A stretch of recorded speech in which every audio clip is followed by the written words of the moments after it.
আসসালামু আলাইকুম প্রিয় শিক্ষার্থীরা, কেমন আছো তোমরা সবাই? আশা করি সবাই অনেক ভালো আছো এবং সুন্দর একটা সময় কাটাচ্ছ। আমি তোমাদের রাস্তার চলে আসলাম তোমাদের বাকি যে অধ্যায়গুলো আছে সেগুলো নিতে ইনশাআল্লাহ। আজকে তোমরা জানো আজকে তোমাদের ক্লাসটা খুবই ইন্টারেস্টিং হবে, কারণ প্রথম হাফ আমি নেব এবং পরের হাফ অন্তর স্যার নিবে, ঠিক আছে? এবং তোমাদের কালকেও কিন্তু ক্লাস হবে। কালকে তোমার উপপাদ্য সম্পাদ্য এবং যদি কিছু বাকি রয়ে যায় সেটা আমি তোমাদের কালকে নিয়ে নিব, ঠিক আছে? আমি একটু তোমাদের কমেন্ট গুলো নিয়ে নিচ্ছি সবার। হান জুনায়েদ, আসসালামু আলাইকুম। ওয়ালাইকুম আসসালাম। ফাইন, হোয়াটস অ্যাবাউট ইউ অপশি? আলহামদুলিল্লাহ অপশি, আলহামদুলিল্লাহ ভালো আছি। তোমরা কেমন আছো সবাই? Going very well, but so much painful last 2 or 3 days। আচ্ছা, কারণ তোমাদের ক্লাসগুলা অনেকগুলো অধ্যায় একত্রে করে নেওয়া লাগতেছে। মনে করো যে সবগুলো জিনিস ধরে ধরে দেখে দেখে কোনগুলো ইম্পর্টেন্ট বের করে তোমাদের ক্লাসগুলো নিতে হয়। তো আরিশা, কালকে তোমার বার্থডে ছিল, কেক তো পেলাম না বাবা। আলহামদুলিল্লাহ বাবা, ভালো আছি। আসসালামু আলাইকুম আব্দুল্লাহ, কেমন আছো আব্দুল্লাহ? আসসালামু আলাইকুম। ওয়ালাইকুম আসসালাম আরিশা। আজকে তোমাদের আমি 1.4 ও 1.5 করাবো এবং তোমাদের স্যার পরবর্তীতে তোমাদের যে অধ্যায়গুলো আছে মানে 2 পয়েন্ট অনুপাত শতকরা অন্তর স্যার সেটা করাবে। তো এটা করালে আজকে ক্লাসটা শেষ হবে। প্লাস কালকে তোমাদের আমি অষ্টম অধ্যায় এবং সম্পাদ্য এবং উপপাদ্য এই 3টা করাবো। আজকে রাখছিলাম তোমাদের অধ্যায়টা মানে অষ্টম অধ্যায় তথ্যপাদ্য ভাবছিলাম শেষ করে দিব, কিন্তু আমার একটু মনে করো যে একটু ঝামেলা হয়ে গেছে। সেটা হলো তোমাদের শনিবারে এক্সাম, তোমরা জানো। তো সেই এক্সামের কোশ্চেনটা চেক দিতে হবে। তো আমি শনি শুক্রবারের দিন তোমাদের কিন্তু অলমোস্ট 2.5 ঘন্টার উপরেও ক্লাস হইতে পারে। তো তোমরা একটু সবাই সেই হিসাবে প্রিপারেশন নিয়ে চলে আসবা। আশা করি কেউ মিস করবা না, কারণ দেখো শুক্রবার কিন্তু আমার ছুটির দিন। আমি চাইলেই তোমাদের বলে দিতে পারতাম যে তোমরা রেকর্ডেড ক্লাসগুলো দেখে নাও, সবগুলো ক্লাসই হয়েছে।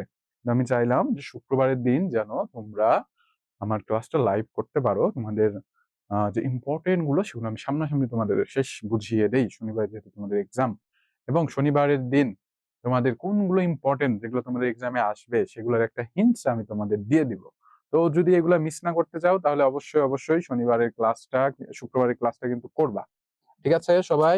খুলনায়, ঠিক আছে, আসবো ইনশাআল্লাহ। ওরা কেমন আছো? হ্যাঁ, তোমাদের 2.2 এরপরে তোমাদের অন্তর স্যার তোমাদের আমাদের গুরু করাবেন ইনশাআল্লাহ। তো টেনশন করো না, আমি তোমাদের 1.4 এবং 1.5 করাবো, ঠিক আছে? তো সবাই আশা করি আমার কথা শুনতেছো।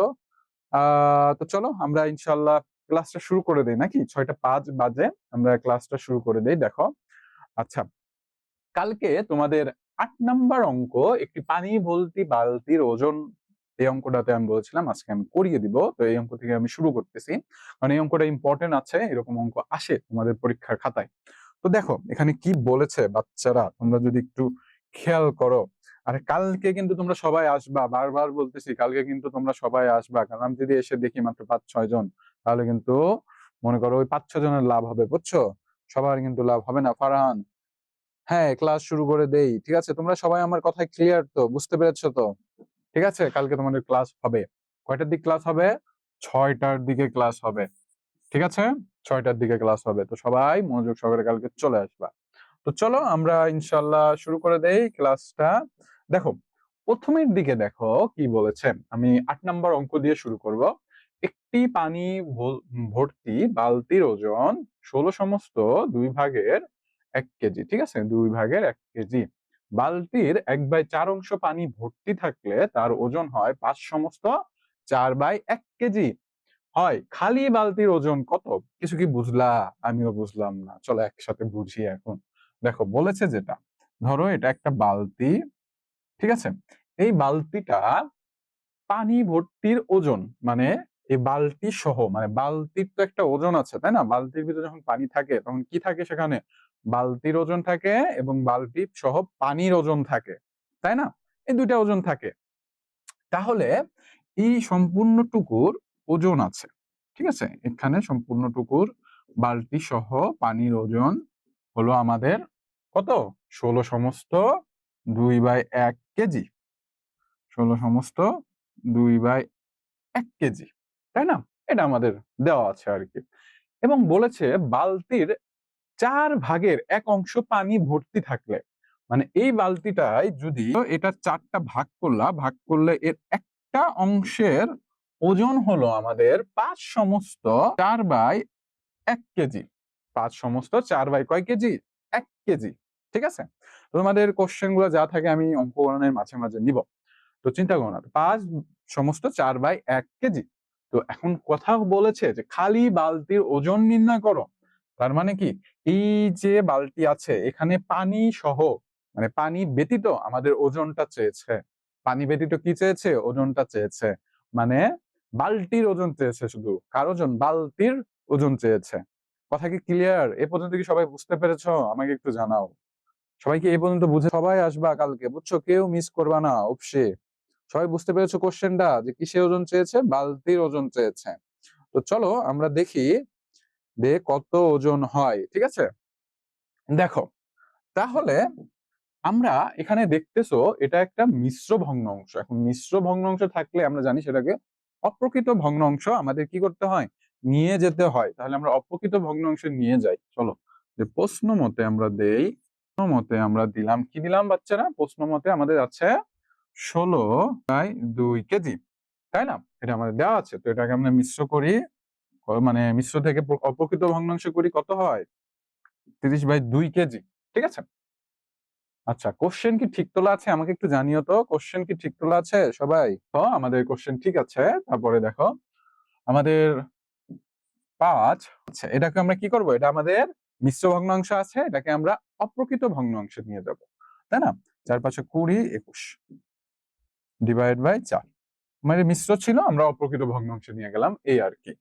তো এখন আমাদের কাজ কি দেখো, এখন কিন্তু আমরা জানি যে বালতি সহ, এটা কার অংশ বলতো? এটা সম্পূর্ণ অংশের ওজন না। মানে কি, এটা বলেছে কিন্তু একটি পানি ভর্তি বালতির ওজন 16 সমস্ত 2/1 কেজি, মানে সম্পূর্ণ।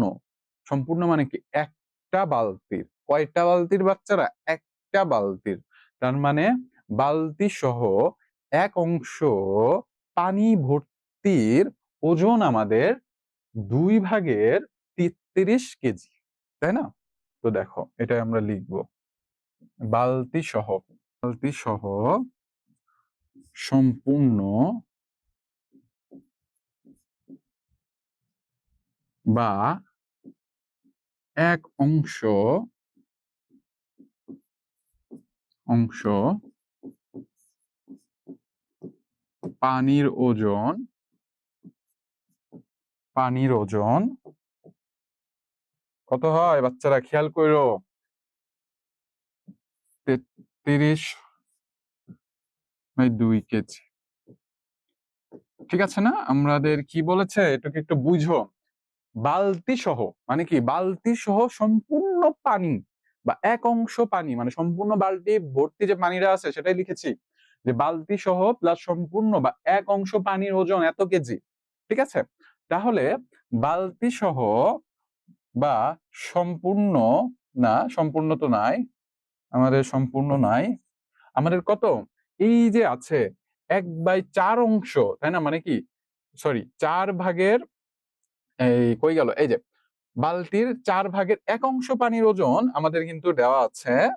তাহলে আমরা লিখতে পারি যে 4/1 অংশ, তাই না? 4/1 অংশ পানির ওজন, 4/1 অংশর পানির ওজন আমাদের দেওয়া আছে কত?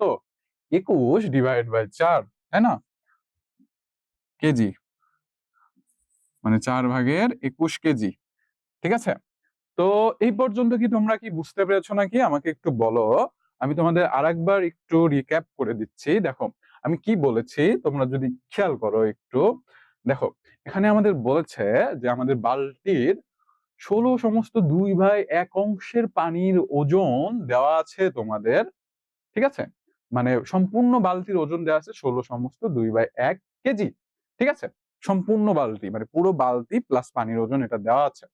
এবং এই বালতিটাকে যদি 4 ভাগ করো, তার এক অংশের পানির ওজন দেওয়া আছে 5 সমস্ত 4/1 অংশ। ঠিক আছে, 5 সমস্ত কত? 5 সমস্ত 4/1 অংশ। তাহলে এখন আমাদের বের করতে বলছে যে এই যে বালতিটা আছে, বালতিটার ওজন বের করতে বলছে। তাহলে আমরা কি করলাম? আমি প্রথমে আমাদের যে ভগ্নাংশটা ছিল অপ্রকৃত ভগ্নাংশ, সেটাকে, সরি মিশ্র ভগ্নাংশ, সেটাকে আমরা অপ্রকৃত ভগ্নাংশে নিয়ে গেলাম, সিম্পল। তারপরে কি করলাম দেখো, আমরা এই যে দুটাকেই নিয়ে গেলাম, তারপর আমি লিখলাম যে বালতি সহ, মানে বালতি পুরো যে বালতির যে ওজন আছে সেটা সহ সম্পূর্ণ বা এক অংশ পানির ওজন এত কেজি, এবং বালতি সহ 1/4 পানির ওজন এত কেজি। এই পর্যন্ত কি তোমরা সবাই ক্লিয়ার নাকি? আমাকে বলো, সবাই কি ক্লিয়ার এই পর্যন্ত? আমাকে বলো, এই পর্যন্ত কি সবাই ক্লিয়ার? আমাকে একটু বলো সবাই। নো কোশ্চেন, ওকে। হ্যাঁ, 1.6 আছে, 1.6 এর পরেই করাবো। 1.6 এর যে দুইটা ইম্পর্টেন্ট অঙ্ক আছে ওই দুইটা অঙ্ক আমি তোমাদের করাবো। ওহি, অপসি, ওহি, বুঝেছো বাবা? ওকে। আরিনা, আরিনা ভালো আছি বাবা, তুমি কেমন আছো? সবাই বুঝতে পেরেছো? নাই একটু আমাকে বলো যে স্যার এটা বুঝি নাই। ওরা লিখেছো একটু ঝামেলা আছে স্যার। আচ্ছা দেখো, এখানে বলেছি 1/4 পানির ওজন এটা। ঠিক আছে, মূল কাজ এখনো শুরু করি, এখন জাস্ট লিখেছি। যেটা কোশ্চেনে ছিল সেটা আমি ভেঙে লিখেছি। বুঝতে পেরেছো? তাহলে দেখো, এখন আমরা পরবর্তীতে যাই। এখন আমরা কি করব? এটা সম্পূর্ণ ওজন, এটা 1/4 ওজন। তাহলে এখন যদি আমরা সম্পূর্ণ ওজনের থেকে 1/4 বাদ দিয়ে দেই, তাহলে কিন্তু আমরা উপরের যে 3 পানির ওজন আছে সেটা পেয়ে যাব। পাবো না? আমাদের 4 পানির ওজন দেওয়া আছে, সেখান থেকে একটা অংশ যদি আমরা বাদ দিয়ে দেই, তাহলে কিন্তু উপরের 3 ওজন আমরা কি করব? পেয়ে যাব। তার মানে কি, এখন আমরা বিয়োগ করব। ঠিক আছে, কি করবো বাচ্চারা? বিয়োগ করব। তাহলে আমি লিখি যে বিয়োগ করে, ঠিক আছে, বিয়োগ করে, তাহলে দেখো আমরা জানি বিয়োগ করলে কি হয়, চিহ্নের পরিবর্তন হয়, তাই না? তার মানে প্লাস থাকলে মাইনাস হয়, আর মাইনাস থাকলে প্লাস হয়। ঠিক আছে, তাহলে তাই হইলো, এখানে কি হলো? মাইনাস হয়ে গেল।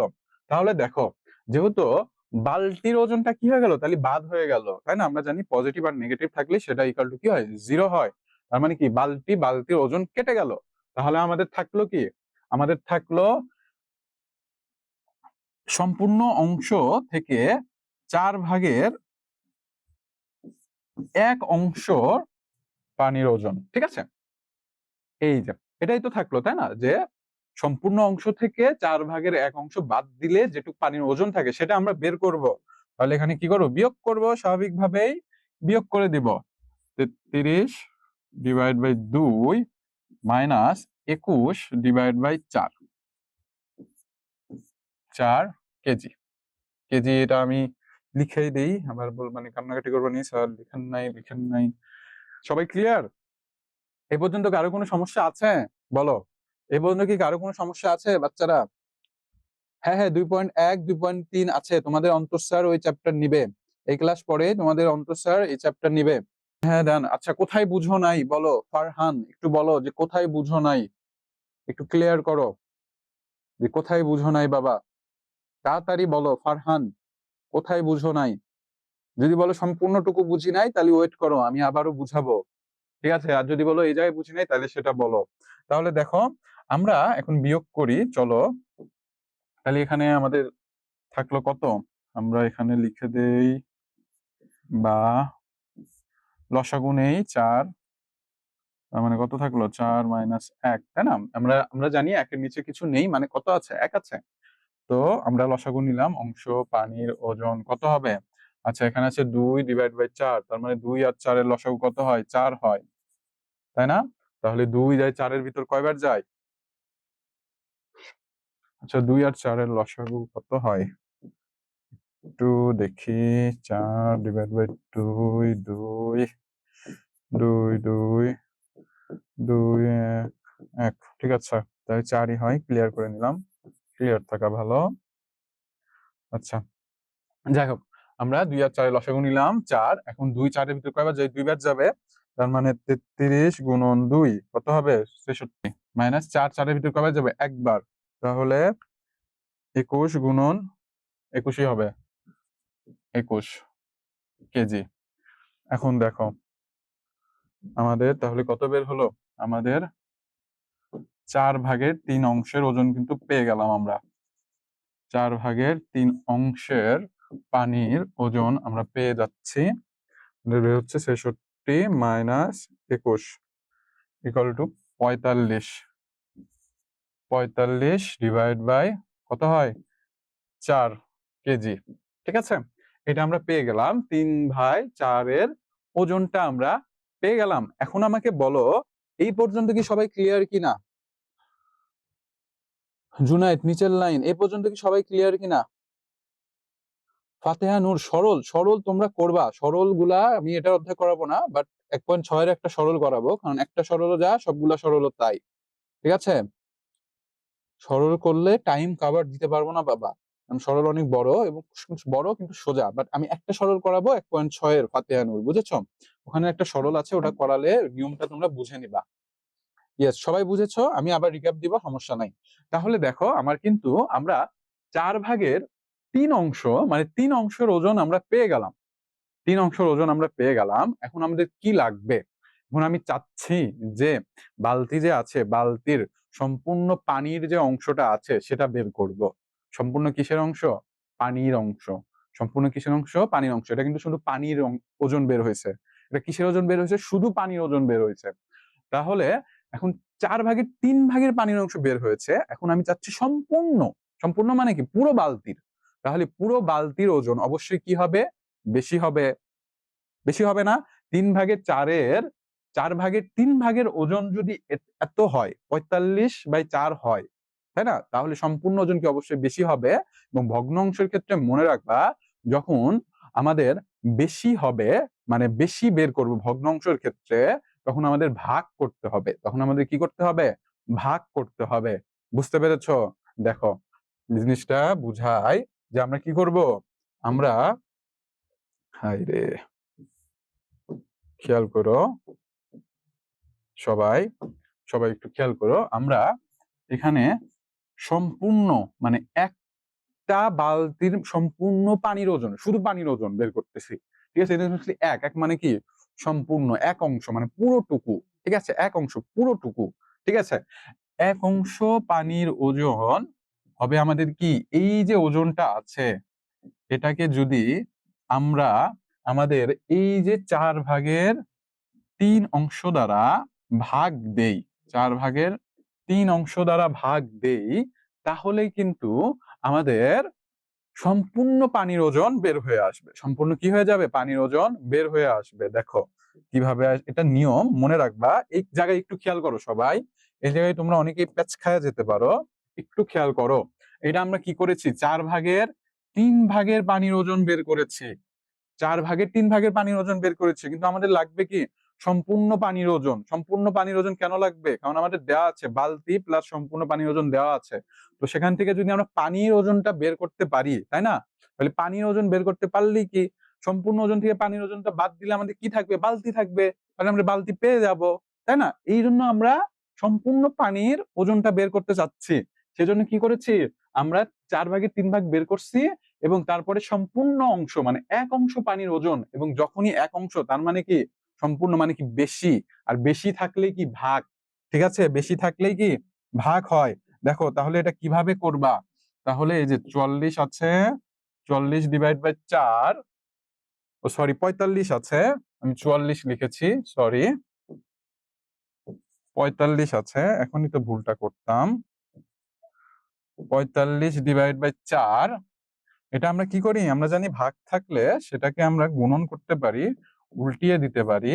তাহলে কত থাকলো? 4/3, 4 4 কেটে গেল। 3 45-এর ভিতর কয়বার যায় বলো? আমি একটু নামতাই দুর্বল, বুঝছো? 45/3 15 বার যায়।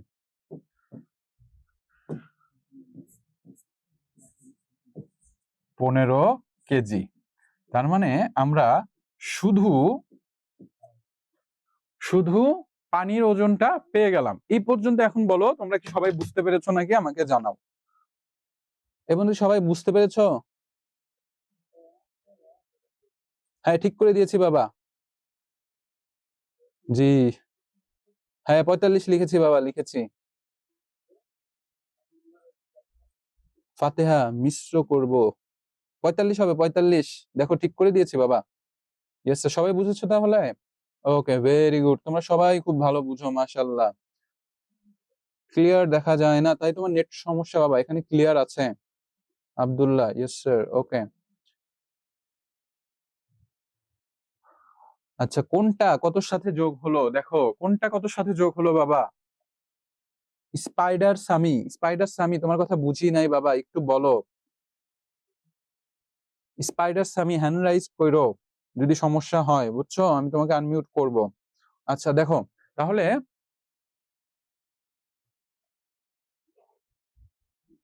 এই ক্লাস পরে প্রথম 1 ঘন্টা পরে তোমাদের অনুপাত এবং শতকরা হবে, 2.1, 2.2, 2.3 হবে, ঠিক আছে?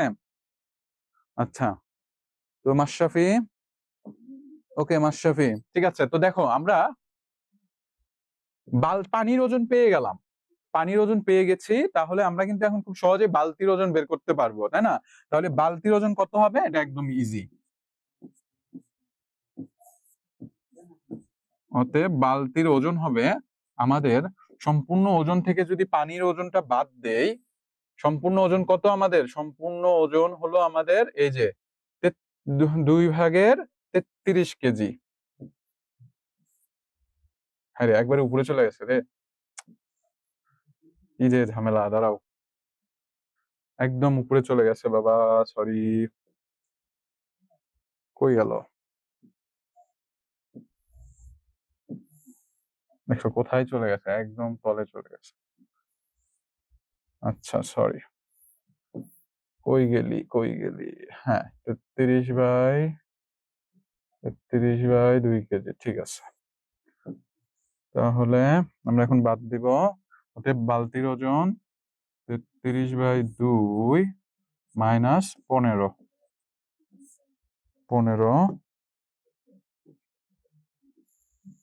কেজি। দেখো এটা কি বাচ্চারা, এটা তোমরা কিন্তু দেখতে পাচ্তেছো, এটা একটা অপ্রকৃত ভগ্নাংশ। এটা কি ভগ্নাংশ? অপ্রকৃত ভগ্নাংশ। তাহলে এটাকে আমরা মিশ্র ভগ্নাংশতে রূপান্তর করব।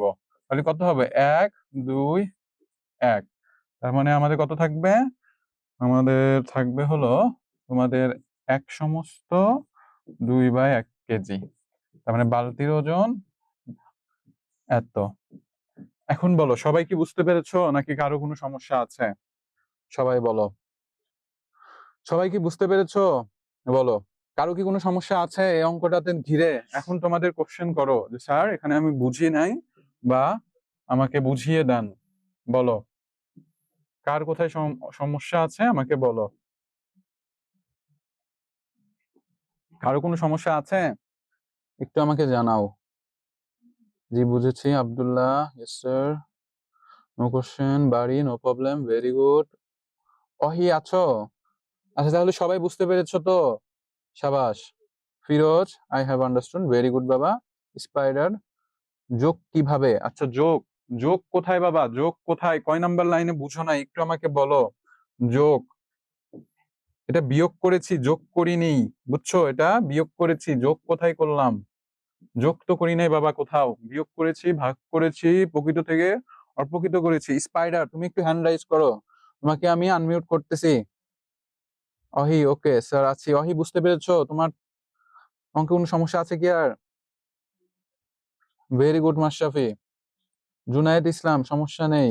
অহি, স্পাইডার, স্পাইডার আছো?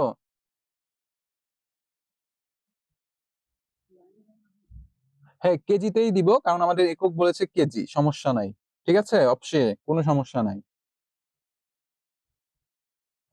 বুঝেছো? কোনো সমস্যা নাই, আমরা এটা এভাবেই রাখবো, কোনো সমস্যা নাই। বইয়ে আমাদের কেজিতে আছে, এই জন্য, ঠিক আছে, আমরা এই জন্য কেজিতেই রেখেছি, সমস্যা নেই। আচ্ছা, তো সবাই তো বুঝতে পেরেছো। স্পাইডার, স্পাইডার একটু হ্যান্ড রাইজ করবা। স্পাইডার,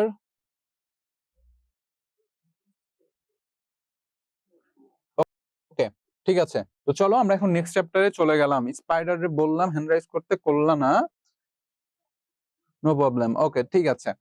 ওকে, তো চলো আমরা এখন পরবর্তী অধ্যায়ে চলে যাই।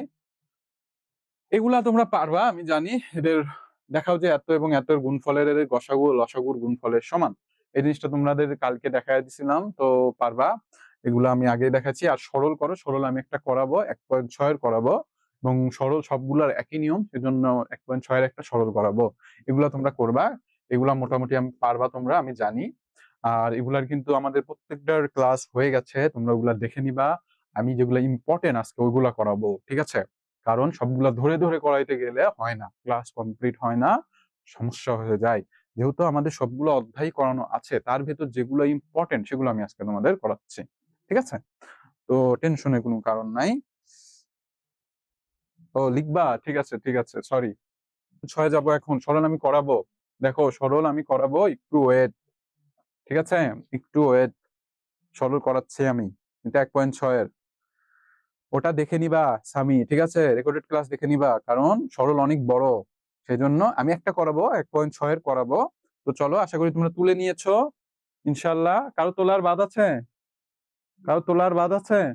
আমি তাহলে অঙ্ক চলে গেলাম। আশা করি কারো তোলা বাদ নেই, তাই না? তো চলো। আচ্ছা, দেখো, এগুলো করাবো না, এগুলো তোমরা পারবা। আমি মূল অঙ্কে যাব, একটা সরলে যাব। যোগফল বিয়োগফল গুণ করো, এগুলা পারবা। বিয়োগফল, এই যে সরল, এই সরলটা আমি তোমাদের করাবো। ঠিক আছে, এই সরলটা আমি তোমাদের করাবো। দেখো, এই একটা সরল করাবো যেন তোমাদের ভয় কেটে যায় সরল থেকে। দেখো সরল কত সোজা। আমি কিন্তু সরলের একটা সূত্র এর আগের দিন বলে দিয়েছিলাম। ঠিক আছে, একটা সূত্র, এটা আমি করাবো তোমাদের। খেয়াল করো সবাই। ঠিক আছে, সবাই একটু খেয়াল করি। আশরাফি,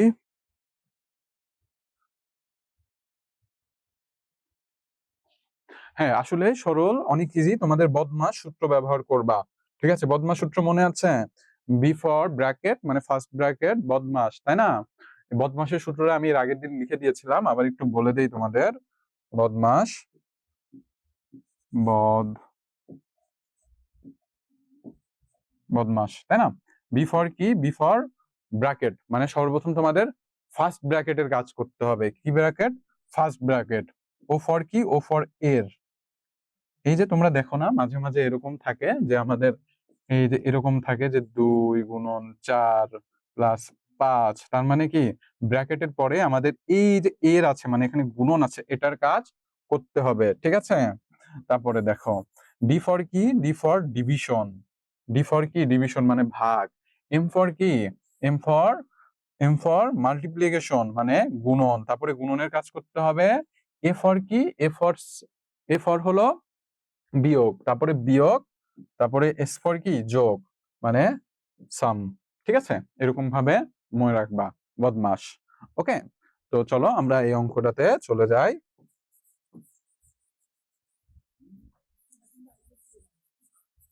দেখো এই অঙ্কটাতে কি বলেছে খেয়াল করো।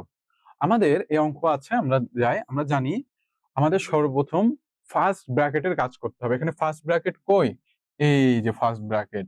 তাহলে ফার্স্ট ব্র্যাকেট কাজ করব। তাহলে দেখো এখানে কত আছে? এখানে আছে আমাদের 12.75, আর আমাদের কত আছে? 9.25। তাহলে আমরা কিন্তু জানি যে ভগ্নাংশের ক্ষেত্রে, আচ্ছা বিয়োগ আছে, তো আমরা বিয়োগ করব, স্বাভাবিকভাবে বিয়োগ করব। আমরা কিন্তু জানি যে ভগ্নাংশের বিয়োগের ক্ষেত্রে আমাদের কি করতে হয়? আমাদের দশমিকের জায়গায় নিচে নিচে লিখতে হয়। তোমরা এটা ফাঁকে রাগ করে নিবা। তো দেখো, আমাদের নিচে নিচে বসিয়ে দিলাম, ঠিক আছে, এবং এই পাশে যদি কোনো ঘর ফাঁকা থাকতো সেখানে আমরা শূন্য বসায়া ঘরটা কি করতাম? পূরণ করে দিতাম। তাহলে 5 5, ঠিক আছে, এখানে কত আছে? এটা মাইনাস এটা আছে। আচ্ছা, আচ্ছা, অঙ্ক কি তোলা ঠিক আছে? একটু আমাকে বলো তো সবাই, অঙ্ক কি তোলা ঠিক আছে? একটু আমাকে বলো। ও আহসাফ, ওকে আহসাফ,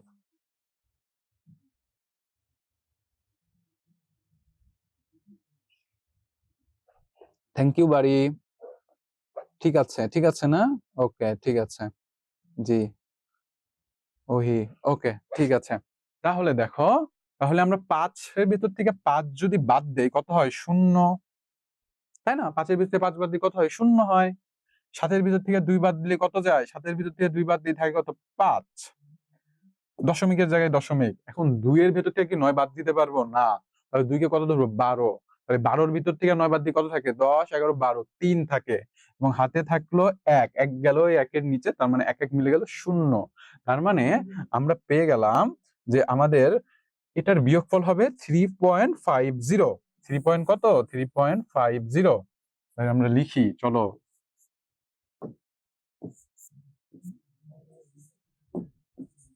3.5, 7.8, 2.3 মাইনাস 3.50, ঠিক আছে? এটা আছে এবং আমাদের সেকেন্ড ব্র্যাকেট ভাগ ফার্স্ট। ওকে, তারপরে দেখো এখন আমাদের ফার্স্ট ব্র্যাকেটের একটা কাজ গেল। এখন আমাদের এই যে ফার্স্ট ব্র্যাকেটের ভেতরে আছে সেকেন্ড ব্র্যাকেট, আমরা এখন আমরা সেকেন্ড ব্র্যাকেটের কাজ করব।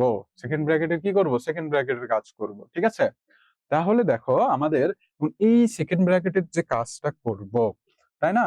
এই সেকেন্ড ব্র্যাকেটের কাজ করার আগে আমাদের এখানে কি আছে? 7.8 আছে মাইনাস 2.3 মাইনাস 3.50।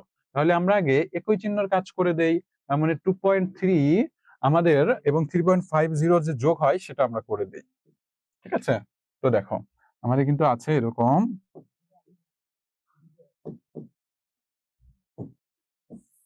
আমাদের কত আছে? 7.8 আছে। আচ্ছা সরি, এটা পরে করব, আগে আমরা এই দুইটার কাজ করে দিই, একই চিহ্নর কাজ করে দিই। হ্যাঁ, আচ্ছা এখানে দেখো 2.3 তারপরে কত আছে? 3.50 কত আছে? 50। তাহলে দেখো আমরা কিন্তু দেখতে পাচ্ছি, তোমরা যদি খেয়াল করো বাচ্চারা, এখানে তোমরা যদি একটু খেয়াল করো, আমাদের এই যে আছে এখানে কিন্তু একটা খালি ঘর আছে। এখানে কি আছে? একটা খালি ঘর আছে। তাহলে এখানে আমরা কি বলবো? এখানে আমরা শূন্য বসাবো। এখানে কি বসাবো? এখানে আমরা শূন্য বসিয়ে দিব, কারণ আমরা জানি দশমিকের ক্ষেত্রে আমাদের দুই পাশে কি বসাতে হয়? যদি কোনো অংশে ফাঁকা জায়গা থাকে তাহলে সেখানে আমরা শূন্য বসাই। এখানে কি বসাই? শূন্য বসাই, ঠিক আছে? তাহলে দেখো আমরা শূন্য বসায় দিলাম। তাহলে শূন্যর ভিতর থেকে শূন্য বাদ দিলে মানে এখানে তো আছে একই চিহ্ন, তার মানে কি শূন্যই হবে। 3 আর 5 কত হবে? 8 হবে। এবং 2 আর 3 কত হবে? 5 হবে। তার মানে -5.80 হবে, ঠিক আছে? তাহলে আমাদের দেখলাম আমাদের ফার্স্ট ব্র্যাকেটের কাজ তো উঠে উঠে গেছে আগেই, এখন সেকেন্ড ব্র্যাকেটটা রয়ে গেছে। তো আমরা এটা করে দেই ভাগ 5, ঠিক আছে? আমরা ধীরে ধীরে করতেছি, তাই না? এখন দেখো 7.8 থেকে -5.80 বাদ দাও, কত হবে বলো? কত হবে বাচ্চারা? আমাকে বলো। 3.5 এখান থেকে যদি বাদ দিই আমরা 7.8 থেকে 5.80, 7.8 থেকে 5.80 যদি বাদ দাও তাহলে কত হয়? 7.8 থেকে 5.80, তাই না? আমরা এখানে শূন্য আগেই লিখে দিছি, সমস্যা নাই। তাহলে শূন্য শূন্যই 8 এর ভিতর থেকে 8 বাদ দিলে শূন্য, 7 এর ভিতর থেকে 5 বাদ দিলে 2, তার মানে 2.00 মানে কি 2, ঠিক আছে? তো আমরা এটা লিখে দিলাম। এখন দেখো যেহেতু এখানে কি আছে, এখানে একটু খেয়াল করো বাচ্চারা, এখানে একটু দেখো তোমরা সবাই, ঠিক আছে? এখানে কিন্তু আমাদের আছে সেকেন্ড ব্র্যাকেট, তার মানে কি এখানে কিছু নাই, মানে কি এর আছে, এর মানে কি গুণন চিহ্ন 2 আছে, ঠিক আছে? কি আছে? 2 আছে। এই যে এর মানে কি গুণন চিহ্ন আছে, তাই না? ভাগ 5, ঠিক আছে? তাহলে দেখো, আচ্ছা ওকে, তাহলে এই যে 3 পয়েন্ট আছে, এটা কি আমাদের দশমিক আছে, এটাকে আমরা ভগ্নাংশ আকারে লিখতে পারি না বাচ্চারা? ভগ্নাংশ আকারে কিন্তু লিখতে পারি, তাই না? সেটা কিভাবে লিখি আমরা? সেটা লিখি আমাদের এই যে দশমিক আছে, দশমিকের পরিবর্তে আমরা লিখি 1, এবং দশমিকের পরে কয় ঘর আছে? 1 ঘর আছে, সেজন্য দিলাম 0। তাহলে আমাদের এই দশমিকটা উঠে যাবে, উঠে হয়ে যাবে 35, ঠিক আছে? কারণ কি আমাদের দশমিকটাকে ভগ্নাংশ আকারে লিখলাম এবং এখানে হলো 2। ওকে, তাহলে এখন কত হলো? 5, এবং 5 দ্বারা 35 কে ভাগ যদি করি কত হয়? 5 7 35, তার মানে 7। তাহলে আমাদের থাকলো কত? আমাদের থাকলো হলো তোমাদের 7 ভাগ 5, ঠিক আছে? 7 কে 5 দ্বারা ভাগ দাও, কত হবে? এখন যদি আমরা 7 কে 5 দ্বারা ভাগ দেই হবে 1, 5, আমাদের কত হলো? আমাদের 7 এর ভিতরে 5 বাদ দিলে বাদ থাকবে 2, 5 আর 2 এর ভিতর যায় না, তার মানে আমাদের এই ক্ষেত্রে হবে তোমাদের এই, আমরা মিশ্র ভগ্নাংশ আকারে লিখে দেই, তাহলে আমাদের আমরা, ও আচ্ছা আচ্ছা সরি, আমি এই জায়গায় দেখি নাই যে এখানে 0.5 আছে, বুঝছো? এটা দেখি নাই যে এখানে কি আছে 0.5 আছে, এটা তো আমি দেখি নাই বাবারা। এখানে আমি 5 ধরে হিসাব করতেছি, সেই জন্য তো আমার ভুলটা হয়েছে, তাই না? এই যে কোশ্চেন দেখলাম যে এখানে কি আছে 7 ভাগ আছে 0.5, তার মানে আমাদের পয়েন্টটাকে তুলে দিতে হবে। তাহলে 1 ভাগ কত হবে, 10 হবে, তাই না?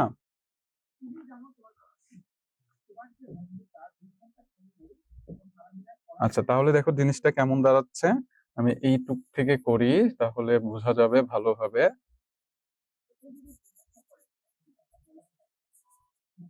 আচ্ছা, বুঝতে পেরেছি। দেখো, আমাদের 3.5 ছিল এখানে, সেটা ঠিক আছে। তাহলে এখানে কত হবে আমাদের, 35 ডিভাইড বাই 10 ইন্টু 2, ঠিক আছে? তাহলে কত হয়, এখানে আমরা 2 দ্বারা কাটি, এখানে কাটলাম, 5 হইলো 35, 5 একটু 5, 5 7 35, ভাগ আছে আমাদের 0.5, তাই না? এখন আমাদের হবে, দেখো আমাদের তাহলে 7 থাকলো, ভাগ আছে 0.5 আছে, আমরা দশমিক তুলে দিলাম, এখানে হলো 5 এবং এটা দশমিকের পরিবর্তে 1, আর এখানে হলো 10, তাই না? তাহলে আমাদের থাকলো কত এখানে, আমাদের এখন 7 আছে, 7 গুণন দিলাম 10 ডিভাইড বাই 5, ওকে?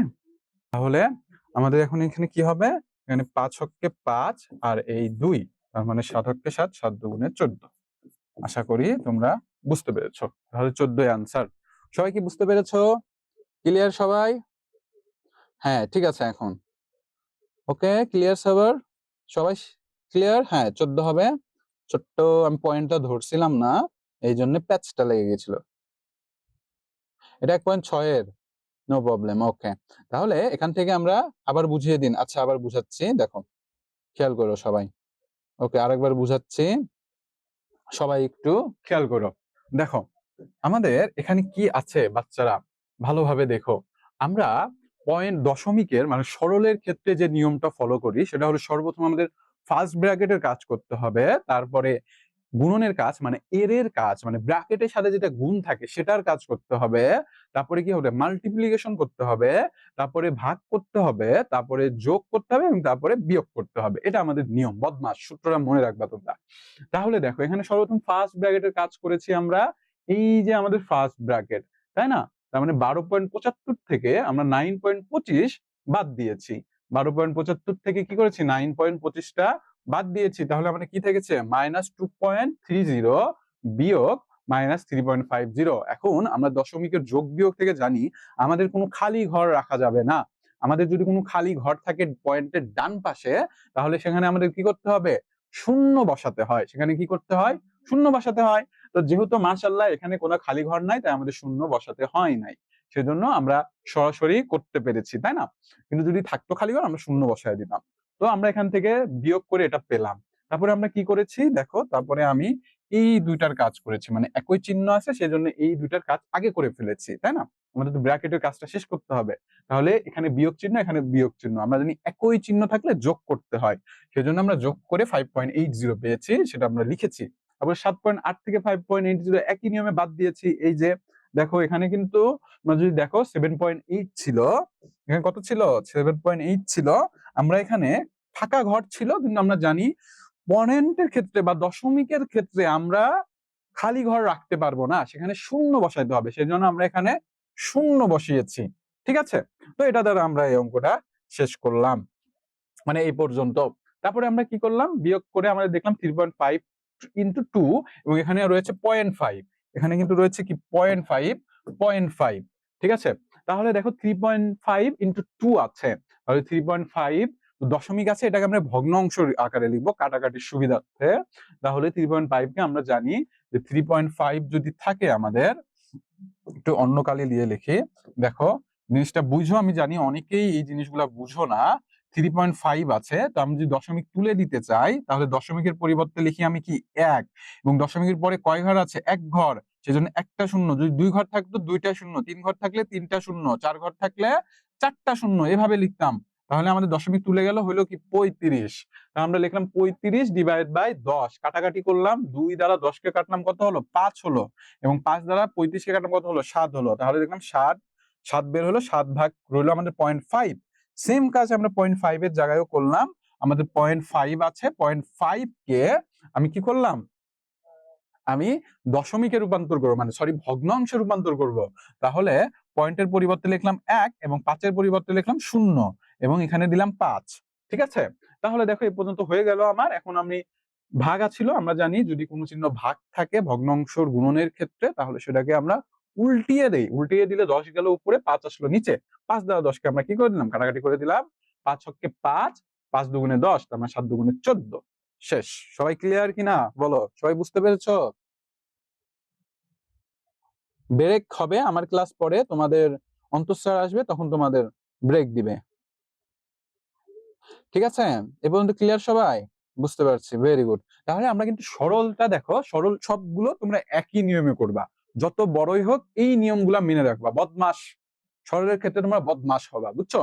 তাহলেই তোমরা ইনশাআল্লাহ সবগুলো অঙ্ক ঠিকঠাক ভাবে পারবা। তো দেখো এখন আমাদের বাদ বাকি যে অঙ্ক আছে সেটা আমরা করি।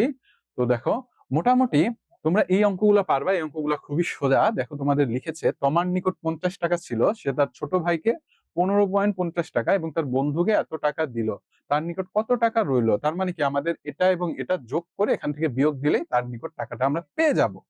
সেম ভাবে আমাদের 18 নম্বরও তাই। পারুল বেগমের 100% জমি আছে, তিনি 40.5% ধান, 20.2% মরিচ, এত শতাংশ আলু এবং অবশিষ্ট জমিতে বেগুন চাষ করলেন। কতটুকু জমিতে বেগুন চাষ করলেন? তাহলে আমাদের এই সম্পূর্ণ টুকগুলো এক করে এই যে 100% আছে এটার থেকে আমরা কেটে দিব। ঠিক আছে, তাহলে দেখো আমাদের যেটা লাগবে সেটা হলো মোটামুটি এগুলো পারবা। এই যে 22 এবং 23 নাম্বার অঙ্কটা বাচ্চারা একটু ভুল করে। 22 আর 23 নাম্বার অঙ্কটা আমি একটু তোমাদের বুঝিয়ে দিব। আচ্ছা ঠিক আছে, অন্য কালার দিয়ে লিখতেছি। 23 নং করায় দেন। হ্যাঁ 23 নাম্বারই করাবো। 22 নাম্বার তোমরা পারবা না? কোথায় বুঝো নাই সামি, আমাকে একটু বলো যে ভাইয়া এই জায়গায় বুঝি নেই, বলো কোথায় বুঝো নাই, আমাকে একটু জানাও কোথায় বুঝো নাই। সামি কোথায় বুঝো নাই একটু জানাও যে স্যার এই জায়গাটাই বুঝি নাই। 22 নাম্বার পারবা আমি জানি, 22 নাম্বার সোজা আছে। ওই যে আমি যে অন্য কালার দিয়ে লিখতেছি। ওকে ঠিক আছে আব্দুল্লাহ। আচ্ছা ঠিক আছে, তাহলে সামি হিসাবে বোঝো নাই। আচ্ছা সামি, আচ্ছা সামি তোমার হ্যান্ড রাইজ করো তো বাবা, হ্যান্ড রাইজ করো। সামি হ্যান্ড রাইজ করো, আমি তোমাকে আনমিউট করতেছি। আচ্ছা তাহলে কথা বলতেছে না, দেখছো ওর সমস্যা, কথা বলতেছে না, তো মিউট করে দিলাম। এখন কোথায় হিসাবে সমস্যা তোমার বুঝতে পারলাম না, তোমার কথা আমি শুনতেও পারলাম না। তো যাই হোক, আমি কোন জায়গায় সমস্যা আমাকে বলো তো। এই যে নিচের টুক সমস্যা নাকি উপরের টুক সমস্যা, এটুকু একটু বলো সামি। সামি বাবা আছো? 0.5, ও আচ্ছা ঠিক আছে। দেখো খেয়াল করো, আমাদের আছে কি 0.5, তাই না? এই যে 0.5 আছে, তো এটা আছে দশমিক, এটা আমরা ভগ্নাংশতে রূপান্তর করব। কিসে রূপান্তর করব? ভগ্নাংশে রূপান্তর করব। তাহলে ভগ্নাংশে রূপান্তর করতে গেলে আমাদের এটা কি করতে হবে? আছে দশমিক। এখন দেখো যখনই দশমিক থেকে ভগ্নাংশ রূপান্তর করতে হয় তখন আমাদের এই যে দশমিক আছে এই দশমিকের পরিবর্তে আমাদের লিখতে হয় 1। যখনই তুমি 1 লিখলা 5-এর আগে দশমিক উঠে গেল। যখনই তুমি 1 লিখলা 5-এর আগে দশমিক উঠে যায়, এটা নিয়ম। এখন দশমিকের পরে কয় ঘর আছে? 1 ঘর। দেখো দশমিক একটা ঘর আছে, সেজন্য আমরা একটা শূন্য দিলাম। যদি থাকতো এখানে 2টা 3টা 4টা ঘর, কয় ঘর থাকলে তাহলে দেখো তো 1 2 3 4, তাহলে আমরা 4টা শূন্য দিতাম এইরকম ভাবে আর কি। বুঝতে পেরেছো আমি? সিম্পল। ওকে, সবাই ক্লিয়ার আশা করি, তাই না? আচ্ছা, তো দেখো ওকে ঠিক আছে, তো আশা করি বুঝতে পেরেছো। স্বামীর কথাটা আমি শুনতেছিলাম না বাবা। আচ্ছা স্বামী এখন বুঝেছো? ওকে ঠিক আছে, তো চলো। না প্রশ্ন ব্যাংক করাচ্ছি না, তোমাদের মূল বইয়ের যে অঙ্কগুলো আছে সেগুলো করাচ্ছি। প্রশ্ন ব্যাংক করণের মতন মানে সময় আর হবে না। বাট তোমাদের যে কালকে ক্লাস আছে সেখানে আমি তোমাদের শুধু সিকিউ প্র্যাকটিস করাবো, কারণ উপপাদ্য আছে সম্পাদ্য আছে। এবং তোমাদের কালকে আমি যেটা করাবো, উপাদ্য করাবো, সম্পাদ্য করাবো এবং তোমাদের তথ্য উপাত্ত করাবো। এবং এই ক্লাস পরে মানে এই যে আমার ক্লাসটা শেষ হয়ে যাবে, এই অঙ্কটা দিয়ে তোমাদের 23 নাম্বার অঙ্কটা দিয়ে ক্লাসটা শেষ করব। ক্লাসটা শেষ করার পরে তোমাদের অন্তর স্যার তোমাদের অনুপাত এবং শতকরা অধ্যায়টা শেষ করে দিবে। এবং কেউ কেউ আমাকে দেখেছি যে তোমাদের অধ্যায় নাম্বার আছে পূর্ণ সংখ্যা এবং আরেকটা অধ্যায় আছে তোমার সরল সমীকরণ। এটাও নিয়ে মেসেজ দিয়েছো গ্রুপে যে স্যার এই অধ্যায়গুলো করিয়ে দিন। কিন্তু এই অধ্যায়গুলো বাবা গ্রুপ মানে আমি খুব সুন্দরভাবে করিয়েছি। তোমাদের যে আছে কি বলে পূর্ণ সংখ্যা এবং সরলীকরণ, ঠিক আছে, সরলকরণ, তাই না? মানে 5 নাম্বার চ্যাপ্টার মেবি, হ্যাঁ 5 নাম্বার চ্যাপ্টার। এই দুইটা চ্যাপ্টার তোমরা রেকর্ডেড ক্লাস দেখে নিতে পারবা এবং এগুলো খুবই সোজা, একদম পানির মতন সোজা। দেখে এই অধ্যায়গুলো করাই নাই আমি, যেগুলো কঠিন। যেহেতু আমার কালকের দিনটা সময় আছে, যেহেতু কালকে আমি তোমাদের তথ্যপাদ্য করাবো, উপপাদ্য করাবো এবং সম্পাদ্য করাবো। আজকে তোমাদের তথ্যপাদ্য ছিল, বাট সময়ের অভাবে আমি করাইতে পারলাম না, কারণ আজকে একটু আলাদা কাজও আছে এবং তোমাদের এখনো অনুপাত এবং শতকরা 3টা চ্যাপ্টার বাদ আছে, তো যেটা তোমাদের অন্তঃস্থান করাবে। দেখে আমি কালকে তোমাদের জন্য, কালকে কিন্তু আমাদের ছুটি, আমি কালকে ছুটির দিনও তোমাদের জন্য বললাম ঠিক আছে স্যার কালকের দিনটা আমি বাচ্চাদের একটু ক্লাস একটা নিয়ে নিই, উপপাদ্য সম্পাদ্য এবং তথ্য উপাত্ত গুলো করাবো, ঠিক আছে? তো কালকে কিন্তু আমি সবাইকে চাই ক্লাসে। কালকে ক্লাস কয়টায়? 6টায়। এবং তোমাদের কোশ্চেন কিন্তু আমি করেছি ক্লাস 6 এর, বুঝছো, ম্যাথ কোশ্চেন। তো কালকে যারা আসবা, কালকে কোন চ্যাপ্টার গুলো ইম্পর্টেন্ট সেগুলো আমি বলে দিব। তাহলে তোমরা ওই ইম্পর্টেন্ট টপিক গুলো অবশ্যই পড়বা। এবং মানে আমি সবগুলো বলবো না, ট্রিক্স দিব না, তোমরা ফাঁকিবাজি করবা, সবগুলো পড়বা না। আমি তোমাদের 2টা চ্যাপ্টার বলে দিব ভালোভাবে যে এই 2টা থেকে কোশ্চেনটা আসবে।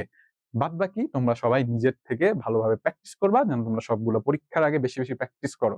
তোমাদের মূল টার্গেট কিন্তু আমাদের এডু পরিবারের মডেল টেস্টের থেকেও বেশি বড় কোনটা? তোমাদের স্কুলের যে ফাইনাল পরীক্ষা, সেখানে ভালো করতে হবে, সেখানে ফার্স্ট হতে হবে, মানে সবগুলো করতে হবে। তো যাই হোক, দেখো আমাদের রয়েছে একটি বাঁশের 0.15 অংশ কাদায়, 0.65 অংশ পানিতে আছে। পানির উপরের বাঁশটির দৈর্ঘ্য 4 মিটার হয়, তাহলে সম্পূর্ণ বাঁশটির দৈর্ঘ্য কত? তাহলে এই অঙ্কটা কিন্তু খুবই সোজা। এই যে আমি বালতি করাইলাম, বালতি কিছুটা এরকম, বাট সম্পূর্ণটা না। এখানে কি করবা তোমরা, আগে জিনিসটা আমি একটু বুঝিয়ে দেই যে দেখো এই অঙ্কটা কিভাবে করবা, আমি জিনিসটা দেখাই। ধরো এটা একটা বাঁশ, ঠিক আছে, এটার পানিতে আছে তোমার এত অংশ, ঠিক আছে, তার মধ্যে এতটুকু অংশ কাদায় আছে এবং এতটুকু অংশ পানিতে আছে এবং বাকি অংশ আছে উপরে, ঠিক আছে, বাকি অংশ কোথায় আছে? বাকি অংশ উপরে আছে। তাহলে আমাদের বলছে সম্পূর্ণ সম্পূর্ণ বাঁশের দৈর্ঘ্য কত মিটার। তাহলে তোমরা কি করবা? তোমরা আগে পানিতে কতটুক আছে সেটা বের করবা, যে পানিতে এত মিটার আছে, ঠিক আছে। তাহলে এখন সম্পূর্ণ অংশ থেকে আমাদের এই যে আছে এটা বাদ দিয়ে দিবা। এটা বাদ দিয়ে দিলেই আমাদের কি বের হবে? আমাদের পানির উপরে যে অংশটা আছে সেটা পেয়ে যাব।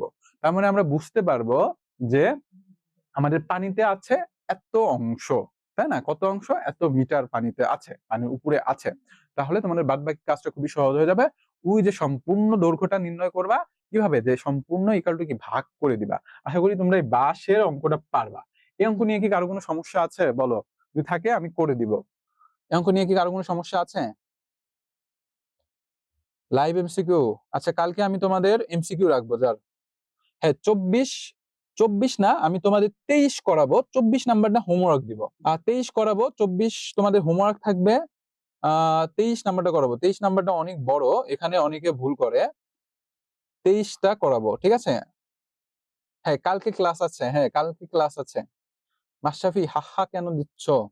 আচ্ছা, তো আচ্ছা আমি একটু তোমাদের 5টা মিনিটের একটু ব্রেক দেই, 1 ঘন্টা হয়ে গেছে, তারপরে আসতেছি। জাস্ট 5 মিনিটের, 6টা 58 বাজে, দেখো কয়টা বাজে? 6টা 58 বাজে, তাই না? তাহলে তোমাদের আমি 7টা 5-এ আমি লাস্ট 2টা অঙ্ক, মানে একটা অঙ্ক বুঝিয়ে দিব। 7টা 5-এর থেকে হবে আধা ঘন্টা, তারপরে 1 ঘন্টা তোমাদের অন্তঃস্যার ক্লাস নেবে।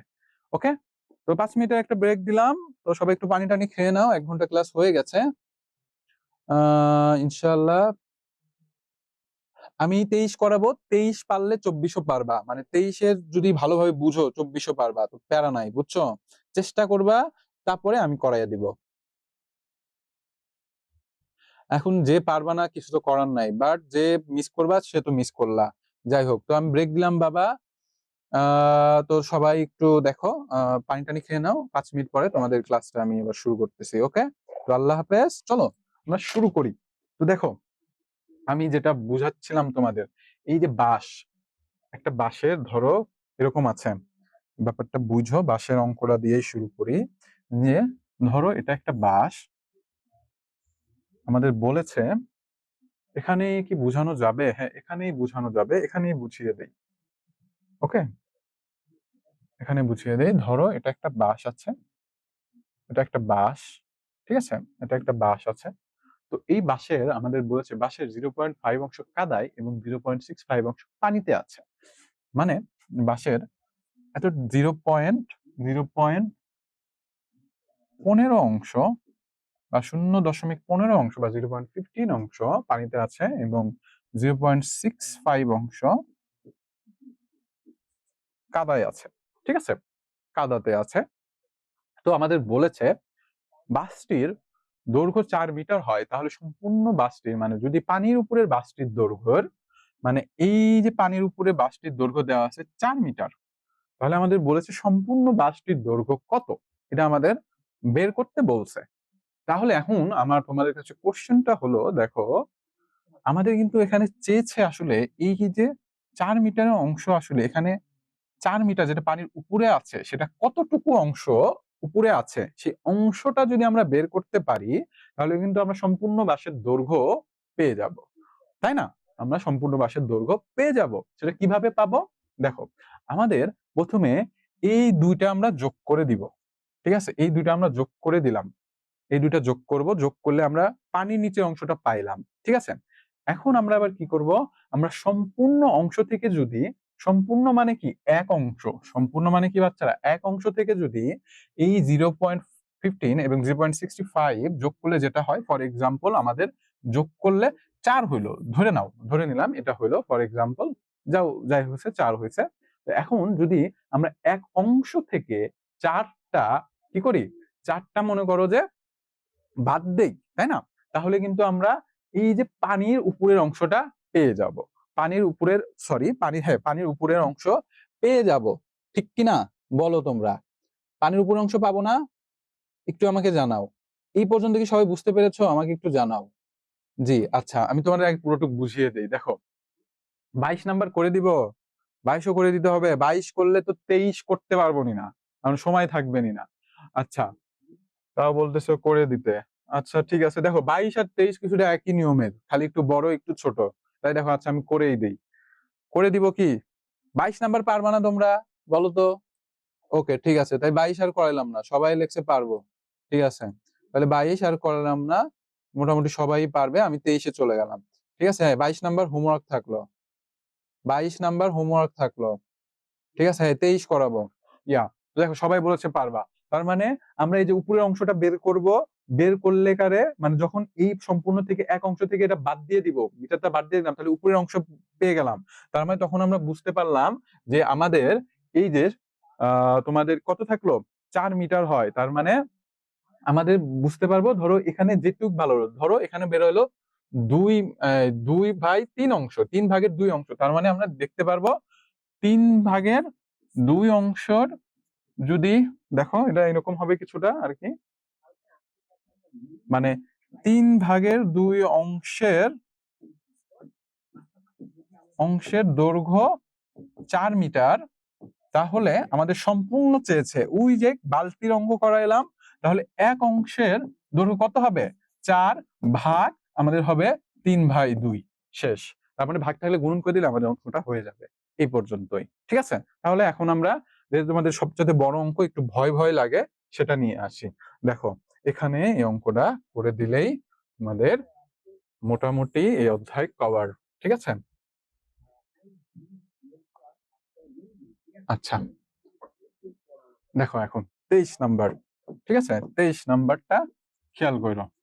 দেখো কি বলেছে, আব্দুর রহমান তার সম্পত্তির 0.25 অংশ স্ত্রীকে দান করলেন, বাকি সম্পত্তির 0.50 অংশ পুত্রকে ও 0.25 অংশ কন্যাকে দেওয়ার পরেও তিনি দেখলেন যে তার অবশিষ্ট সম্পত্তির মূল্য এত টাকা রয়েছে, মানে তিনি তার মোট সম্পত্তি থেকে কিছু অংশ তার স্ত্রীকে দিলেন, স্ত্রীকে দেওয়ার পরে যে অংশটুকু রয়ে গেল সেখান থেকে আবার দিলেন পুত্রকে, এবং সেই অংশ থেকে আবার দিলেন মেয়েকে, তাই না?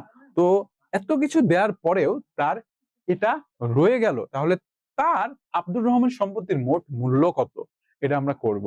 দেখো, তাহলে আমি প্রথমে ধরে নেই যেহেতু সম্পত্তির মূল অংশটা দেওয়া নেই, তাহলে আমরা ধরে নেই আব্দুর রহমানের সম্পত্তির মূল এক অংশ, মানে সম্পূর্ণটাকে আমি ধরে নিলাম এক অংশ। কত অংশ? এক অংশ ধরি, ঠিক আছে, এটা আমি ধরে নিলাম। তাহলে আমার কথা হলো এই এক অংশ থেকেই তো তার সম্পত্তির 0.125 অংশ কাকে দিলেন? স্ত্রীকে দিলেন, তাই না? তার প্রিয়তমা বউকে দিয়ে দিলেন। তাহলে আমরা দেই স্ত্রীকে দান করলেন,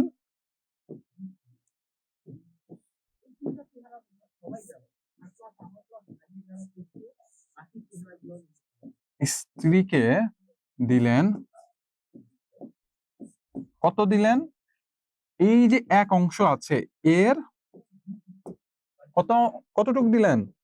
এই এক অংশ থেকে 0.125 দিয়ে দিলেন, 0.125 দিয়ে দিলেন, তাই না? এত অংশ দিয়ে দিলেন, এত অংশ স্ত্রীকে দিলেন 1 এর এত অংশ, ঠিক আছে, এত অংশ দিলেন। তাহলে দেখো এখন এটা আমরা বের করব, তার মানে কতটুক দিলেন, কত অংশ দিলেন এটা বের করি।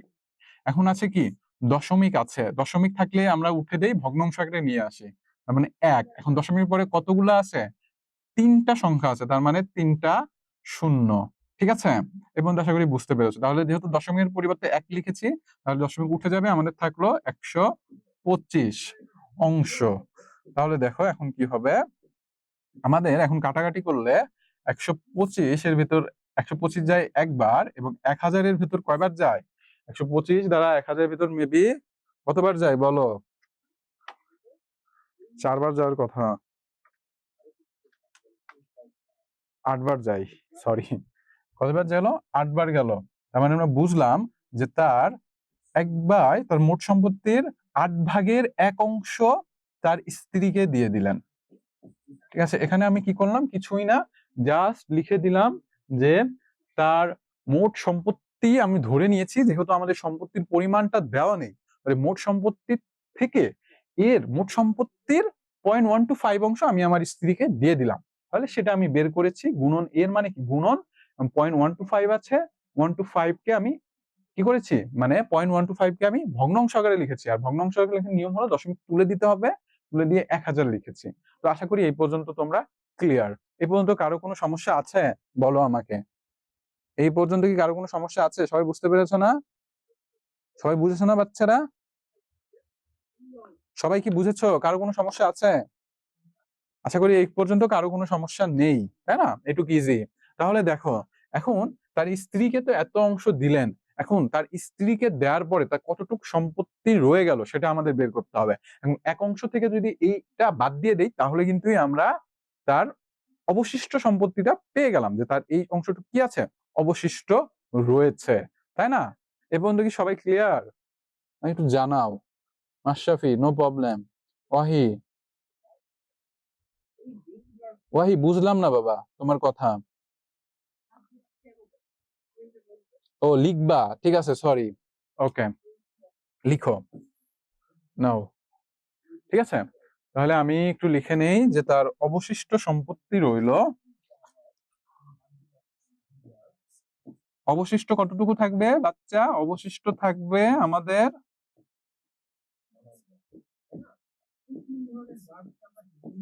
অবশিষ্ট থাকবে আমাদের 1/8 অংশের, এখান থেকে মানে সম্পূর্ণ অংশটা কত ছিল? এক অংশ। তো এক অংশ থেকে যদি 1/8 অংশটা বাদ দিয়ে দেই, তাহলে কিন্তু আমরা বুঝতে পারবো যে তার এতটুকু সম্পত্তি রয়ে গেল, যেখান থেকে তার পুত্রকে দিল এবং কন্যাকে দিল। তাহলে দেখো, আমরা লসাগু করলাম, 8 হইলো, তাই না? তাহলে 8 - 1,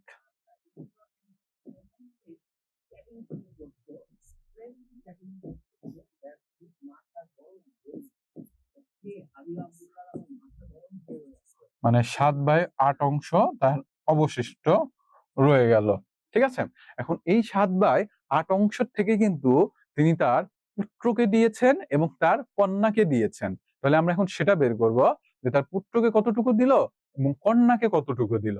ঠিক আছে? তাহলে এখন লিখি যে পুত্রকে দিল এই 7/8 অংশের। ঠিক আছে?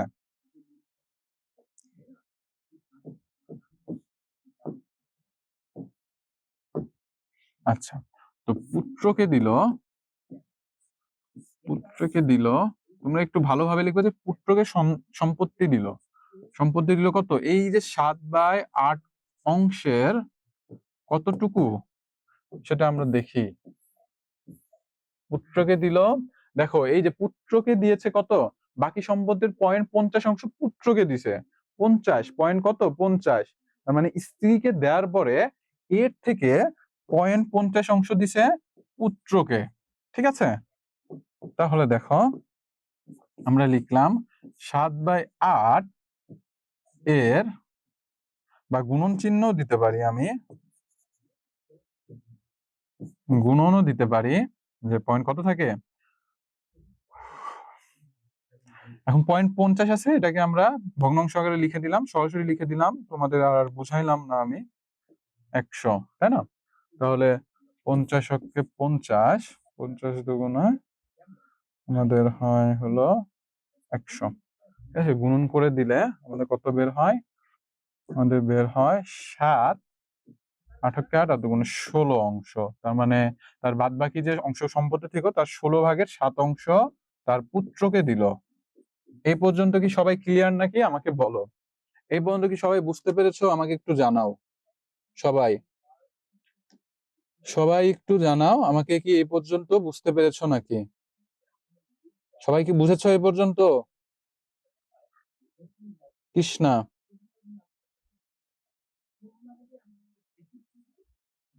সবাই কি বুঝতে পেরেছো? না, বিয়োগ কেন হবে বাবা? এখানে তো তার মোট সম্পত্তির অংশ দিল, তাই না? সে তো বাদ দিচ্ছে না, সে তার সম্পত্তির ভেতর থেকে দিচ্ছে।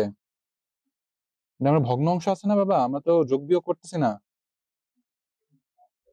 হ্যাঁ, চ্যাপ্টার 2 করানো হবে। এই যে তোমাদের 7:30 থেকে 8:30 পর্যন্ত অন্তঃসার চ্যাপ্টার 2 করাবে। ঠিক আছে? ওকে, ক্লিয়ার সবাই? তাহলে ক্লিয়ার? ঠিক আছে,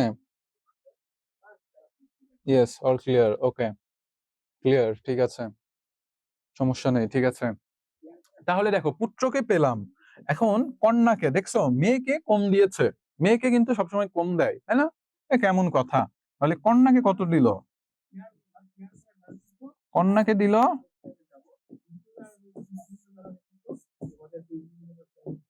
কন্যাকে দিল আমাদের কত অংশ?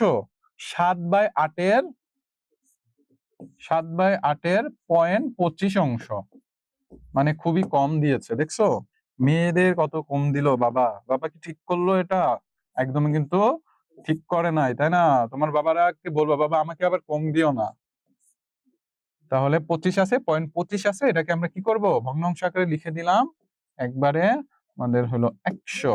তাহলে কত হয়? একবার যায়, 25 যায় কয়বার? 4 বার। তাহলে আমরা একবারে লিখে দেই, তার মানে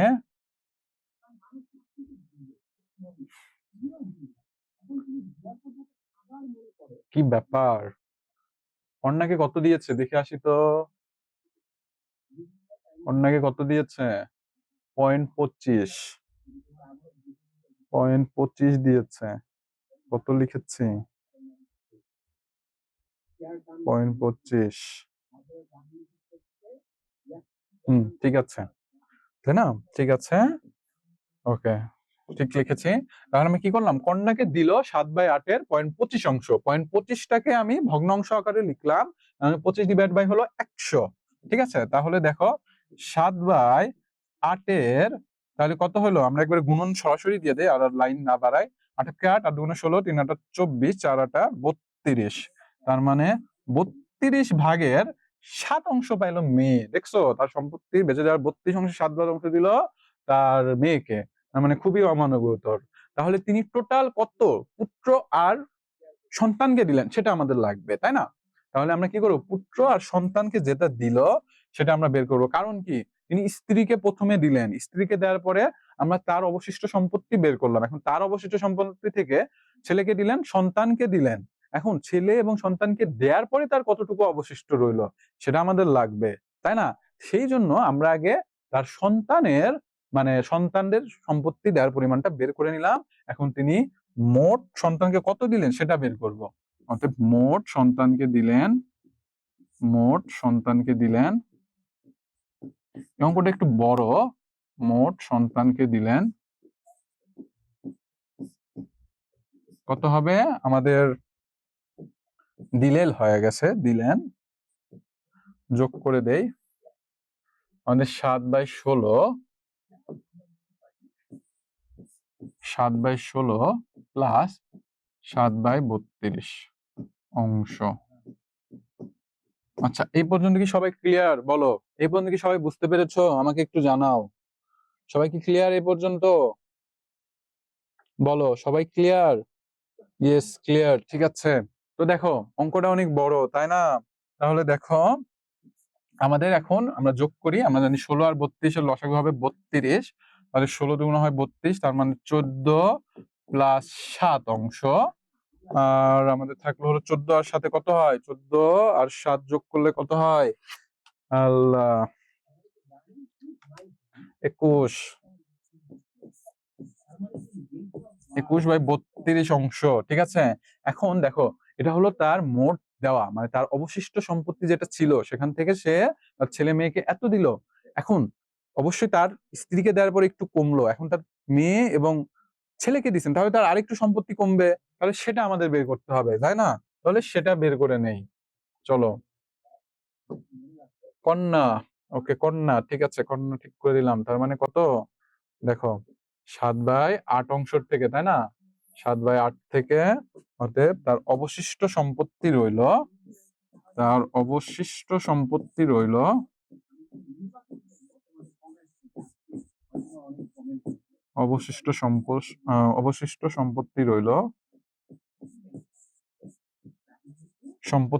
কত? 7/8 থেকে আমরা এই তার মোট সম্পত্তিটা বাদ দিয়ে দিব, মানে 21/32। ঠিক আছে, এটা বাদ দিয়ে দিলাম। তাহলে বলো, এই পর্যন্ত কি সবাই ক্লিয়ার কিনা? এই পর্যন্ত সবাই বুঝতে পেরেছো? আমাকে একটু জানাও। সবাই কি বুঝতে পেরেছো এই পর্যন্ত? আমাকে একটু জানাও। আমার কিন্তু অঙ্ক শেষের দিক। হ্যাঁ, 2 পয়েন্ট হবে, 2.1 2 3 হবে। তাহলে দেখো আমি একটু তাড়াতাড়ি করে দেই। তার মানে আমাদের কত থাকলো? 32 লসাগু নিলাম, 8 32 এর ভিতর কয়বার যায়? 4 বার। তাহলে 8 যায় 32 এর ভিতর 4 বার, তার মানে 4 দ্বারা 7 কে গুণন করো, 28 মাইনাস 21। তাহলে 28 এর ভিতর থেকে 21 বাদ দিলে কত থাকে? 7/32। তাহলে দেখো এটা হলো তার অবশিষ্ট সম্পত্তির অংশ, মানে 32/7 অংশ।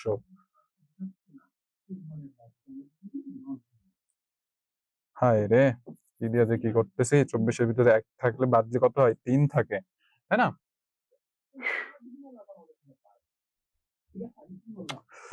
উলট পালট হয়ে গেছি বাবা, সরি, আমি ইংলিশ বাংলিশ মিক্স করে ফেলছি। 28, এখানে 28 এর ভিতরে 21 বাদ দিয়ে 7। ঠিক আছে, 7/32। তাহলে দেখো এই যে এখন একটু সবাই খেয়াল করো, এখন একটু বোঝার জিনিস আছে। এটা হলো তার মেয়ে, ছেলে এবং স্ত্রীকে দেওয়ার পরে অবশিষ্ট সম্পত্তি। এখন দেখো, এখন আমাদের কি বলেছে, এখন যদি তোমরা খেয়াল করো, এখন দেখো আমাদের বলেছে যে এই যে সবকিছু দেওয়ার পরে তার তিনি দেখলেন তার অবশিষ্ট সম্পত্তির মূল্য 3,15,000। কত? 3,15,000, তাই না? এটা তার অবশিষ্ট সম্পত্তির মূল্য। তার মানে কি, তার অবশিষ্ট সম্পত্তির মূল্য হলো 32/7 অংশ যে আছে সেটার সম্পত্তির মূল্যই হলো 3,15,000, তাই না? তাহলে এটাই আমরা লিখবো যে তার প্রশ্ন মতে 32/7 অংশের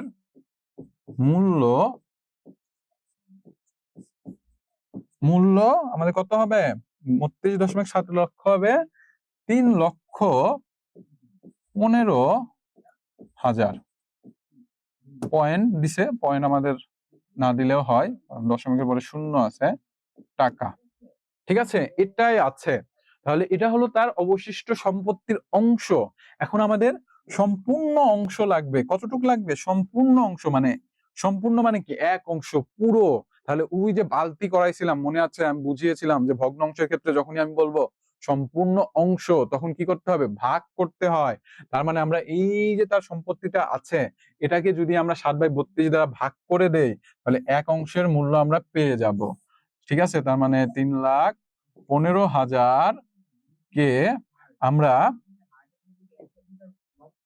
আমি একবারে করে দেই, আমাদের আছে 32, একটু ভেঙেই করে দেই, যাও, আবার বুঝবানি না অনেকে, যে আমাদের 7/32 ভাগটা যদি দিয়ে দেই আমরা, তাহলে কিন্তু আমরা পেয়ে যাব। ঠিক আছে, তাহলে আমরা পেয়ে যাব যে আমাদের রয়ে গেল কত? আমাদের রয়ে গেল, বারবার এটা দিয়ে দিচ্ছি, দেখো 3,15,000 গুণন 32/7। ঠিক আছে, তো 7 দ্বারা এখন 3,15,000 কে আমরা ভাগ দিয়ে দিব সরাসরি। 3,15,000 ভাগ 7 দিলে হয় 45,000 গুণন 32 দিলে হয় তোমাদের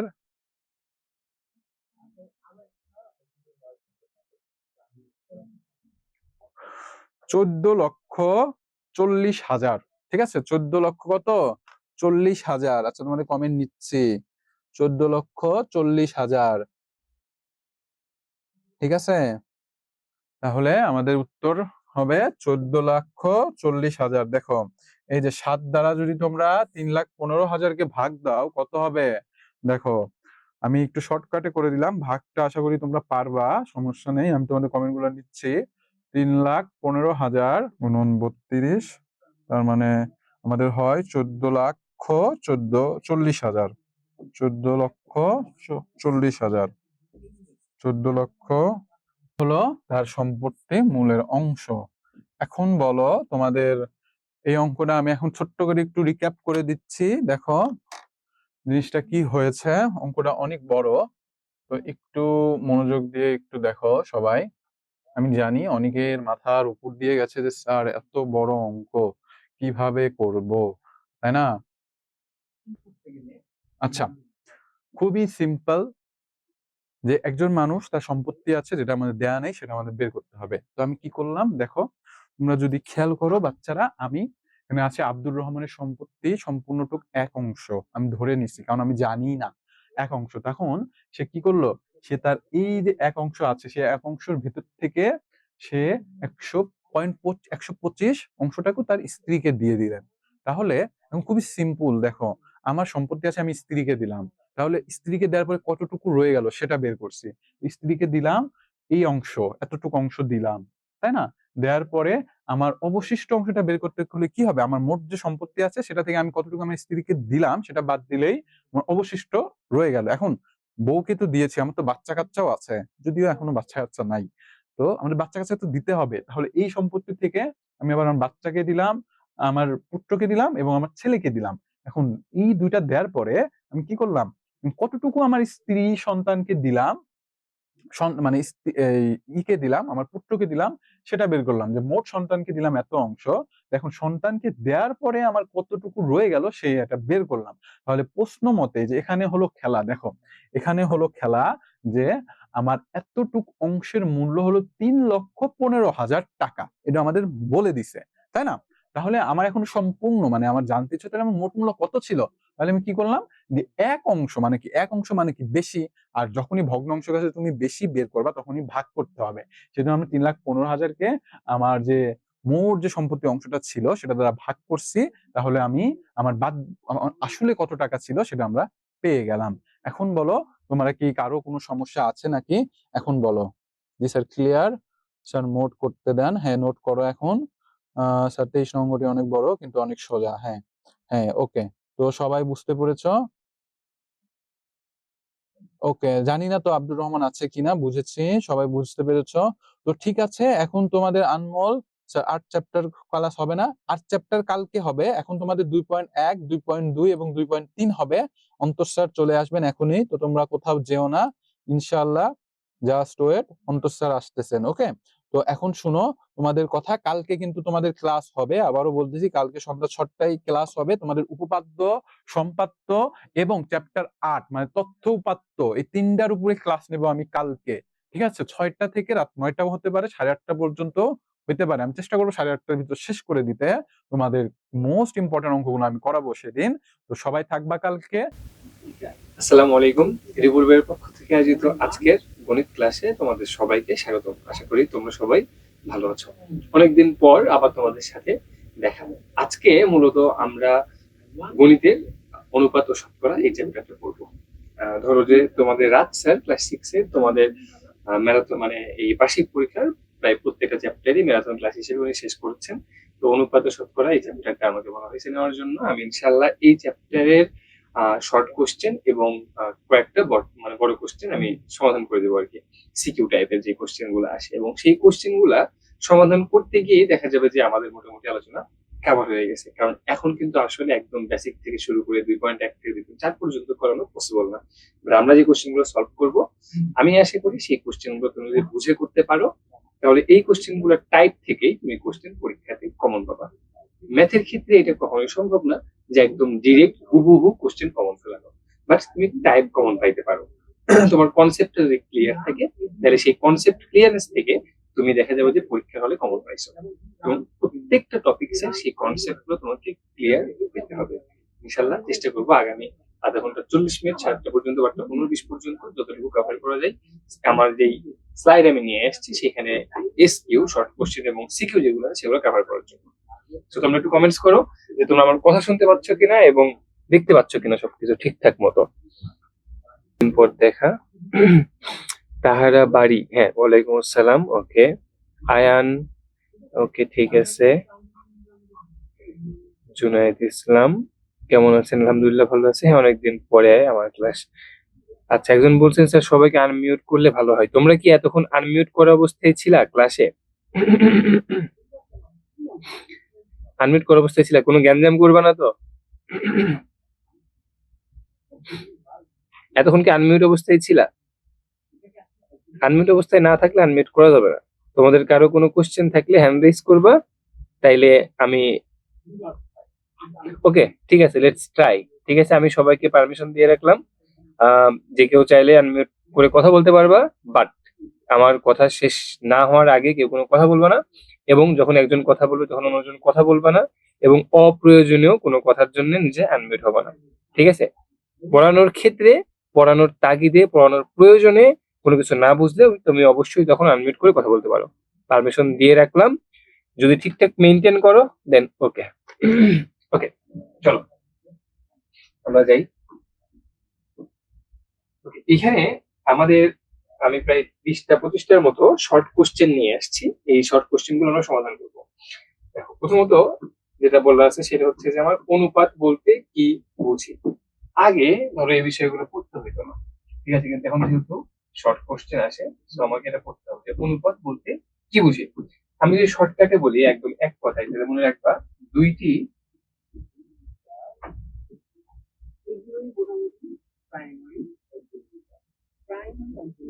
দুইটি একই জাতীয় রাশির অনুপাতকে, একই জাতীয় রাশির, দুইটি একই জাতীয় রাশির ভাগফলকে অনুপাত বলে। এখানে ফ্যাক্টরটা মনে রাখতে হবে তোমাকে, যে দুইটা একই জাতীয় রাশি বলা হয়েছে। ব্যাপারটা এরকম না যে মনে করো তোমার কাছে 50 টাকা আছে আর আমার কাছে 10টা কমলা আছে, তাহলে টাকা কমলার অনুপাত এরকম হয় না। সবসময় কি হয়, একই জাতীয় রাশির অনুপাত বের করতে হয়, এবং সেই একই জাতীয় রাশি দুইটাকে যখন ভাগ করা হয় তখন যে মানটা পাওয়া যাবে সেটাকে বলা হবে অনুপাত। এরকম একটা কোশ্চেন আসে যে, অনুপাতের কোনো একক নেই কেন? এরকম কোশ্চেন আসে যে অনুপাতের কোনো একক নেই কেন? আচ্ছা, মূলত আমরা এটার অ্যান্সার যেটা লিখবো সেটা হচ্ছে খাতায় লিখে নাও যে অনুপাত একই জাতীয়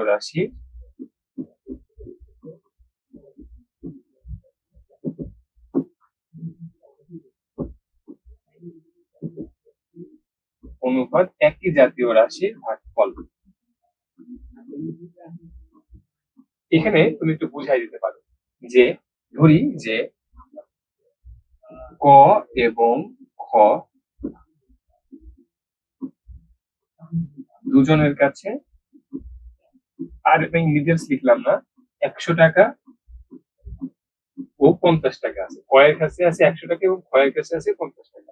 তাহলে এই দুজনের টাকার অনুপাত বের করতে গেলে আমাকে কি করতে হবে? লিখতে হবে ক ইস্টু খ সমান 100:50, মানে কি এটা ভাগফল। তার মানে 100 টাকা বাই নিচে কত? নিচে 50 টাকা। অনুপাত যেহেতু এই দুইটা একই জাতীয় রাশির ভাগফল, তুমি যখন ভাগ করবা তখন এই টাকা টাকা কি হবে? কেটে যাবে, এবং এই কেটে যাওয়ার ফলে তখন আর রাশির কোনো একক থাকে না, তখন কি হয়? ডিরেক্ট মান চলে আসে। ঠিক এই কারণেই অনুপাতের কোনো একক নেই। তাহলে আমরা অনুপাত বুঝলাম এবং অনুপাতের কোনো একক নেই কেন সেটা বুঝলাম। নেক্সট কোশ্চেনে বলতেছে যে সমতুল অনুপাত কি? সমতুল অনুপাত কি? সমতুল অনুপাত কাকে বলে? 3:5 এর দুটো সমতুল অনুপাত দেখো। ধরো আমি যদি একটা অনুপাতকে কল্পনা করি যে 15:20, 15:20,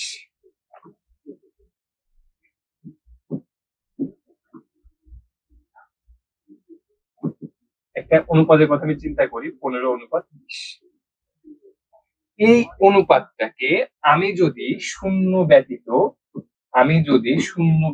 যে কোনো সংখ্যা দিয়ে শূন্য ব্যতীত যে কোনো সংখ্যা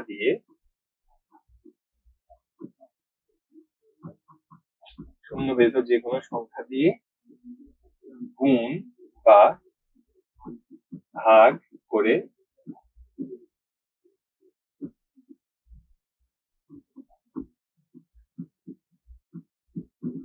নতুন যে অনুপাত পাওয়া যাবে তাকে সমতুল অনুপাত বলে। তাহলে কি বুঝলাম? সমতুল অনুপাত কাকে বলে? তোমাকে একটা অনুপাত দেওয়া থাকবে, তুমি যদি সেই অনুপাতটাকে শূন্য ব্যতীত অন্য যে কোনো সংখ্যা দিয়ে গুণ বা ভাগ করো, তাহলে কি হবে? তুমি নতুন একটা অনুপাত পাবা। সেই নতুন অনুপাতটাকে বলা হবে সমতুল অনুপাত। এখন তুমি যখন গুণ করবা তখন কি তুমি এই অনুপাতের যে কোনো একটা সংখ্যাকে গুণ করবা? না, তুমি যখন গুণ করবা তখন তোমার সেই অনুপাতের দুইটা সংখ্যাকে গুণ বা ভাগ করতে হবে। যেমন আমি যদি 15:20, আমি যদি এটাকে 5 দিয়ে ভাগ করার কথা চিন্তা করি, তাহলে আমাকে লিখতে হবে 15/5 অনুপাত 20/5। দুই পাশে আমি কি করছি? ভাগ করছি। তাহলে 3×5 = 15, আর এটাতে পেলাম কত? 4। এই যে আমি 3:4 পাইলাম, তাহলে এই 3:4 এইটা হইতেছে তোমার এই 15:20 সমতুল অনুপাত। 15:20 কি এইটা? 15:20 এটা হচ্ছে সমতুল অনুপাত। আমি কি শুধু ভাগ করলেই হবে? না, আমি এটাকে গুণও করতে পারি। যেমন আমি যদি অন্য কোনো, মনে করো আমি অন্য আর একটা রাশির অনুপাতের কথা চিন্তা করি, অনুপাতটা হচ্ছে ধরো 2:3। এখন আমি এই অনুপাতের উভয় পাশে 5 দিয়ে গুণ করবো। কত দিয়ে গুণ করবো? 5 দিয়ে। তাহলে 2 × 5 = 3 × 5, তাহলে 5×2 = 10 অনুপাত 15। এই যে আবার আমি গুণ করে এইভাবে আসলাম। দ্যাট মিনস এইখানে যে ব্যাপারটা আছে এটার মান হচ্ছে তোমার এই 2:3, 10:15 সমতুল অনুপাত। আমাদের যে কোশ্চেন ছিল সেই কোশ্চেনের ক্ষেত্রে বলা ছিল হচ্ছে তোমার যে 3:5 এর দুইটা সমতুল অনুপাত লেখো। কার সমতুল অনুপাত লিখতে বলছে? 3:5 এর দুইটা সমতুল অনুপাত লিখতে বলছে।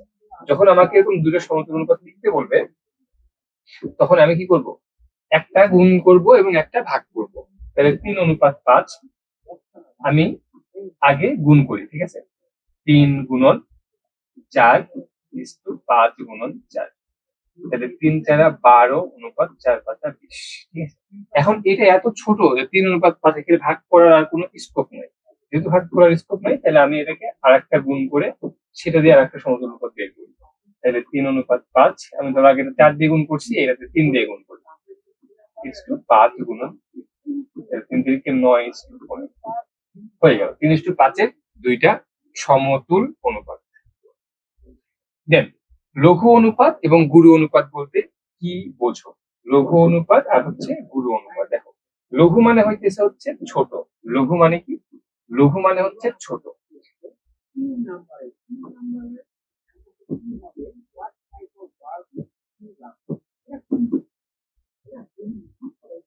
লঘু অনুপাত।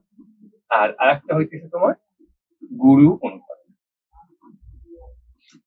আমরা বলি না যে তুমি আমার গুরু, আবার গুরু বলি না কিন্তু যে গরু গরু এরকম বলি না, আমরা কি বলি যে গুরু। এখন টিচারকেও গুরু বলতে পারো, অনেকে আবার মানে তার ফ্রেন্ডস মানে বন্ধুকে সে খুব অনেক বেশি জানে, এরকম মানে ডিটারমাইন এরকম একটা বিষয়, তখন গেলে আরে তুই আমার গুরু, ঠিক আছে, তার মানে কি বড় বড়, ঠিক না? ওকে, এখন তুমি বা আমি যখন একটা অনুপাতের কথা চিন্তা করি, যে কোনো অনুপাতের কথা চিন্তা করি, ধরো আমরা একটা অনুপাতের কথা চিন্তা করি, এরকম হচ্ছে 12:15। এই যে একটা অনুপাত তুমি যখন লিখবা, সেই অনুপাতে এরকম দুইটা রাশি থাকতে পারে, আবার দুইয়ের অধিক রাশিও থাকতে পারে। 12:15 থাকতে পারে, তারপরে 12:15/20 থাকতে পারে, ওইগুলো আলাদা হিসাব। আমরা আপাতত এই যে অনুপাতটা আমরা পাই, এইটাকে বলা হয় হচ্ছে, যখন এরকম দুইটা রাশি থাকবে তখন সেটাকে কি বলা হবে? সেটাকে বলা হবে তোমার সরল অনুপাত। কি বলা হবে বলতো? সেটাকে বলা হবে সরল অনুপাত। এবং এই সরল অনুপাতের ক্ষেত্রে তুমি দেখো, প্রথমে 12, পরে 15, এইটার প্রথমে যে রাশি থাকবে, এই রাশিটাকে বলা হয় হচ্ছে তোমার পূর্ব রাশি। কি বলা হয়? পূর্ব রাশি। এবং তারপরে যে রাশি থাকবে, অর্থাৎ এই যে অনুপাত চিহ্ন, অনুপাত চিহ্নের পরে যে রাশি থাকবে, সেটাকে বলা হবে তোমার উত্তর রাশি। পূর্ব রাশি আর উত্তর রাশি। ওকে, ঠিক আছে। এইবার এই লঘু অনুপাত আর গুরু অনুপাতের সাথে এগুলোর সম্পর্ক কি?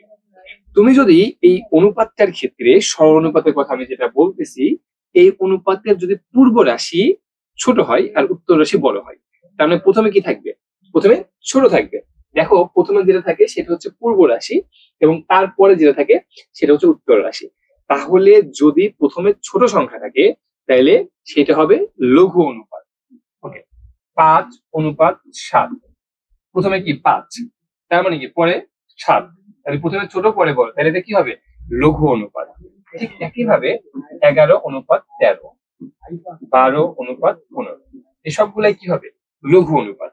এইবার তুমি যদি গুরু অনুপাতের কথা আসো, তার মানে কি পরে থাকবে, এবার কি হবে বলো? গুরু মানে কি? গুরু অনুপাত, তার মানে প্রথমে থাকবে বড় সংখ্যা এবং তারপরে থাকবে ছোট সংখ্যা। যেমন 12:7। লঘু অনুপাত আর গুরু অনুপাত বলতেছিলাম, যে লঘু অনুপাতের ক্ষেত্রে যে বিষয় সেটা হচ্ছে তোমার, এই যে দেখো, যে কোনো একটা অনুপাতের ক্ষেত্রে তুমি প্রথমে যে রাশিটা দেখবা সেটাকে বলা হবে পূর্ব রাশি, এবং তারপরে যে রাশিটা দেখবা সেটাকে বলা হবে উত্তর রাশি।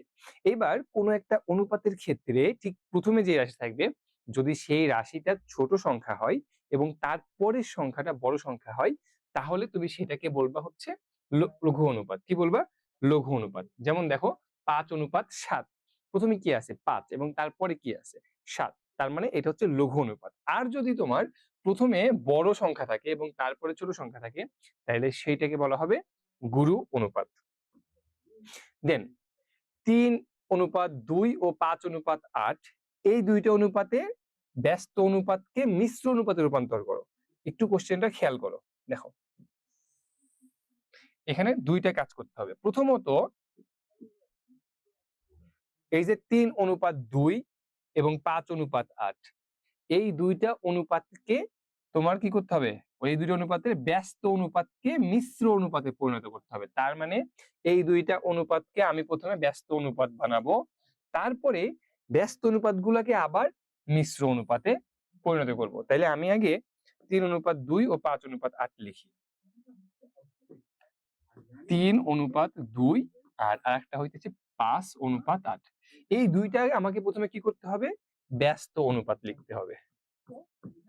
এবং তারপরে আমি যে ব্যস্ত অনুপাতটা পাবো, সেই ব্যস্ত অনুপাতের কি করতে হবে, মিশ্র অনুপাত বের করতে হবে। ওকে, আগে আমি ব্যস্ত অনুপাত বের করি। ব্যস্ত অনুপাত বলতে কি বোঝাই? দেখো, ব্যস্ত মানে হইতেছে বিপরীত। ব্যস্ত মানে কি? ব্যস্ত মানে হইতেছে বিপরীত। সমানুপাতিক সম্পর্ক হয়, ব্যস্তানুপাতিক সম্পর্ক হয়, ঠিক আছে? তো ব্যস্ত মানে হইতেছে বিপরীত। তাহলে তোমাকে যে অনুপাতটা দেওয়া থাকবে, পূর্ব রাশি থাকবে একটা এবং উত্তর রাশি থাকবে একটা। তুমি যদি সেই অনুপাতের পূর্ব রাশিটাকে উত্তর রাশি বানাও, তথা প্রথম সংখ্যাকে পরে নিয়ে যাও এবং উত্তর রাশিকে পূর্বের রাশি বানাও, অর্থাৎ পরের রাশিকে আগে নিয়ে আসো, তাহলে তুমি যে নতুন অনুপাতটা পাবা সেইটাই তোমার হবে হচ্ছে ব্যস্ত অনুপাত। তাহলে ব্যস্ত অনুপাত সমান আমি কি লিখতে পারি? 3:2 এর ব্যস্ত অনুপাত হচ্ছে 2:3। ঠিক একইভাবে 5:8 এর ব্যস্ত অনুপাত কত হবে? 8:5। এইবার আমাকে এই 2:3 ও 8:5 এই দুইটার মিশ্র অনুপাত কি করতে হবে? বের করতে হবে। মিশ্র অনুপাত কাকে বলে? দেখো, মিশ্র অনুপাত কাকে বলে এটা সঙ্গে আসবে না, মিশ্র অনুপাত বের করতে বলবে। যখনই তোমাকে দুইটা অনুপাতের মিশ্র অনুপাত বের করতে বলবে, তখন তুমি এটা মাথায় রাখবা যে যখন দুইটা অনুপাত দেওয়া থাকবে মাস্ট, এটা প্রথম অনুপাত এবং এটা ধরো দ্বিতীয় অনুপাত। মিশ্র অনুপাতের ক্ষেত্রে তোমাকে যেটা করতে হবে, প্রথম অনুপাতের উত্তর রাশি, প্রথম অনুপাতের উত্তর রাশি সমান দ্বিতীয় অনুপাতের পূর্ব রাশি, এইটা বানাইতে হবে। প্রথম অনুপাতের উত্তর রাশি সমান দ্বিতীয় অনুপাতের পূর্ব রাশি। এইটা বানানোর জন্য আমি যেটা করব সেটা হচ্ছে এই প্রথম অনুপাতকে দ্বিতীয় অনুপাতের পূর্ব রাশি দিয়ে গুণ করব এবং দ্বিতীয় অনুপাতকে প্রথম অনুপাতের উত্তর রাশি দিয়ে গুণ করব। তার মানে আমি এটাকে কি দিয়ে গুণ করব? প্রথম অনুপাতকে পরের অনুপাতের প্রথম সংখ্যা দিয়ে গুণ করে দিবা। তার মানে 2 গুণন 8 অনুপাত 3 গুণন 8। আর এখানে কি করব? এই 8:5 কে এই 3 দিয়ে গুণ করব। তাহলে 8 গুণন 3 5 গুণন 3। তাহলে দেখো কি পাইলাম? 8 দুগুণে 16 3 24। আর এখানে পাইলাম হচ্ছে 24:15।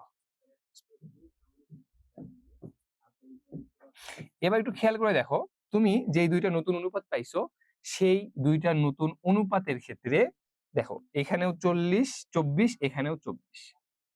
এই দুইটার পরিবর্তে আমি কয়টা লিখবো? একটা লিখবো। তাইলে 16:24:15। এই যে মানটা আমি পাইলাম, এইটাই হচ্ছে তোমার মিশ্র অনুপাত। কার কার বলো তো? এই যে 2:3 ও 8:5 এর। ব্যাস হয়ে গেল 3:2 ও 5:8 এর কি বলে ব্যস্ত অনুপাতকে মিশ্র অনুপাতে পরিণত করা। তাহলে আমরা সরল অনুপাত শিখলাম, পূর্ব রাশি উত্তর রাশি শিখলাম, মিশ্র অনুপাত শিখলাম, সমতুল্য অনুপাত শিখলাম এবং ব্যস্ত অনুপাতকে মিশ্র অনুপাতে কিভাবে রূপান্তরিত করতে হয় সেই বিষয়গুলো আমরা কি করলাম? জানলাম। আসো, এরপরে মিতার উচ্চতা 152 সেন্টিমিটার এবং তার ছোট বোন মিমির উচ্চতা 76 সেন্টিমিটার। মিতার উচ্চতা মিমির উচ্চতার কত গুণ? তাহলে কি করতে হবে? মিতার উচ্চতা 152, মিমির উচ্চতা 76। মিতা বড়, মিমি ছোট, তাহলে মিতাকে আগে লিখলাম 152, নিচে 76। তাহলে কত হবে? অ্যান্সার 2 হবে। তার মানে মিতার উচ্চতা মিমির উচ্চতার কত গুণ? 2 গুণ।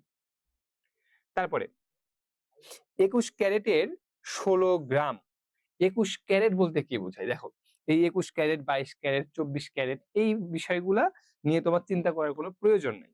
কারণ হচ্ছে এগুলো স্বর্ণের, এটাকে কি বলা যায়, মানে কতটুকু খাঁটি এরকম একটা বিষয় আছে আর কি। যারা মেয়েরা আছো, যারা গয়না পরো বা পরবা, তারা জানো 21 ক্যারেটের স্বর্ণের গয়না, 22 ক্যারেট, যত ক্যারেট বাড়ে তত সেই গয়নার দাম কি হয়?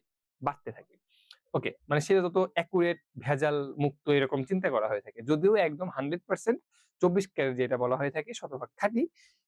24 ক্যারেট সোনা দিয়ে অ্যাকচুয়ালি গয়না তৈরি করা যায় না, সেখানে কিছু না কিছু খাত মিক্সড করতেই হয়। ওকে, যাক সেটা আমাদের এটা কোনো মেজারমেন্টের ইস্যু না। আমাকে বলতেছে 16 গ্রাম ওজনের একটা গয়না আছে। কত গ্রাম? 16 গ্রাম। সেই গয়নায় সোনা এবং খাদ, ওই যে ভেজাল যেটা মিক্সড করা হয়েছে, তার অনুপাত 7:1। তাইলে আমি যদি তোমাকে এখানে দেখাই, তাহলে আমার একটা স্বর্ণের গয়না আছে যার মোট ওজন 16 গ্রাম। মোট ওজন কত? 16 গ্রাম। তাহলে সোনায় কি কি থাকবে? 21 ক্যারেট বলছে, তার মানে কি সেখানে অবশ্যই সোনা থাকবে, খাদও থাকবে। তাইলে সোনা ও খাদের অনুপাত 7:1। এই অনুপাতের যে ম্যাথ গুলো আছে এই জায়গাটাতে তুমি একটা জিনিস খেয়াল করে দেখবা, তোমাকে মোট পরিমাণ দেওয়া থাকবে। কয়টা ডাটা দেওয়া থাকবে? একটা হচ্ছে মোট পরিমাণ, মোট পরিমাণ, এবং তারপরেই তুমি খেয়াল করে দেখবা অনুপাত দেওয়া থাকবে, এবং তারপরেই প্রত্যেক অনুপাতের প্রত্যেকের পরিমাণ। প্রত্যেকের পরিমাণ বলতে কি, ওই যে কয়জন থাকবে বা যেটাই থাকুক, এই তিনটা তোমার অনুপাতের ম্যাথের টপিকস। মোট পরিমাণ দেওয়া থাকবে, অনুপাত দেওয়া থাকবে, এবং সেখান থেকে আমাকে প্রত্যেকের পরিমাণ বের করতে হবে। আমি কি করব, মোট যে পরিমাণ সেটা তো ফিক্সড, যে অনুপাত থাকবে আমাদের প্রথম কাজ হবে সেই অনুপাতগুলোর কি করা বলতো, যোগফল বের করা। অনুপাতগুলোর কি করা, যোগফল বের করা। তাইলে আমরা এখানে যোগফল বের করি। অনুপাত কত, 7:1। তাহলে যোগফল হবে কত, 7 + 1 = 8। তাহলে অনুপাতের যোগফল কত পাইলাম, 8 পাইলাম। এইবার আমি অনুপাতের যে যোগফল পাইছি সেই অনুপাতের যোগফল দিয়ে মোট পরিমাণকে ভাগ করে দিব।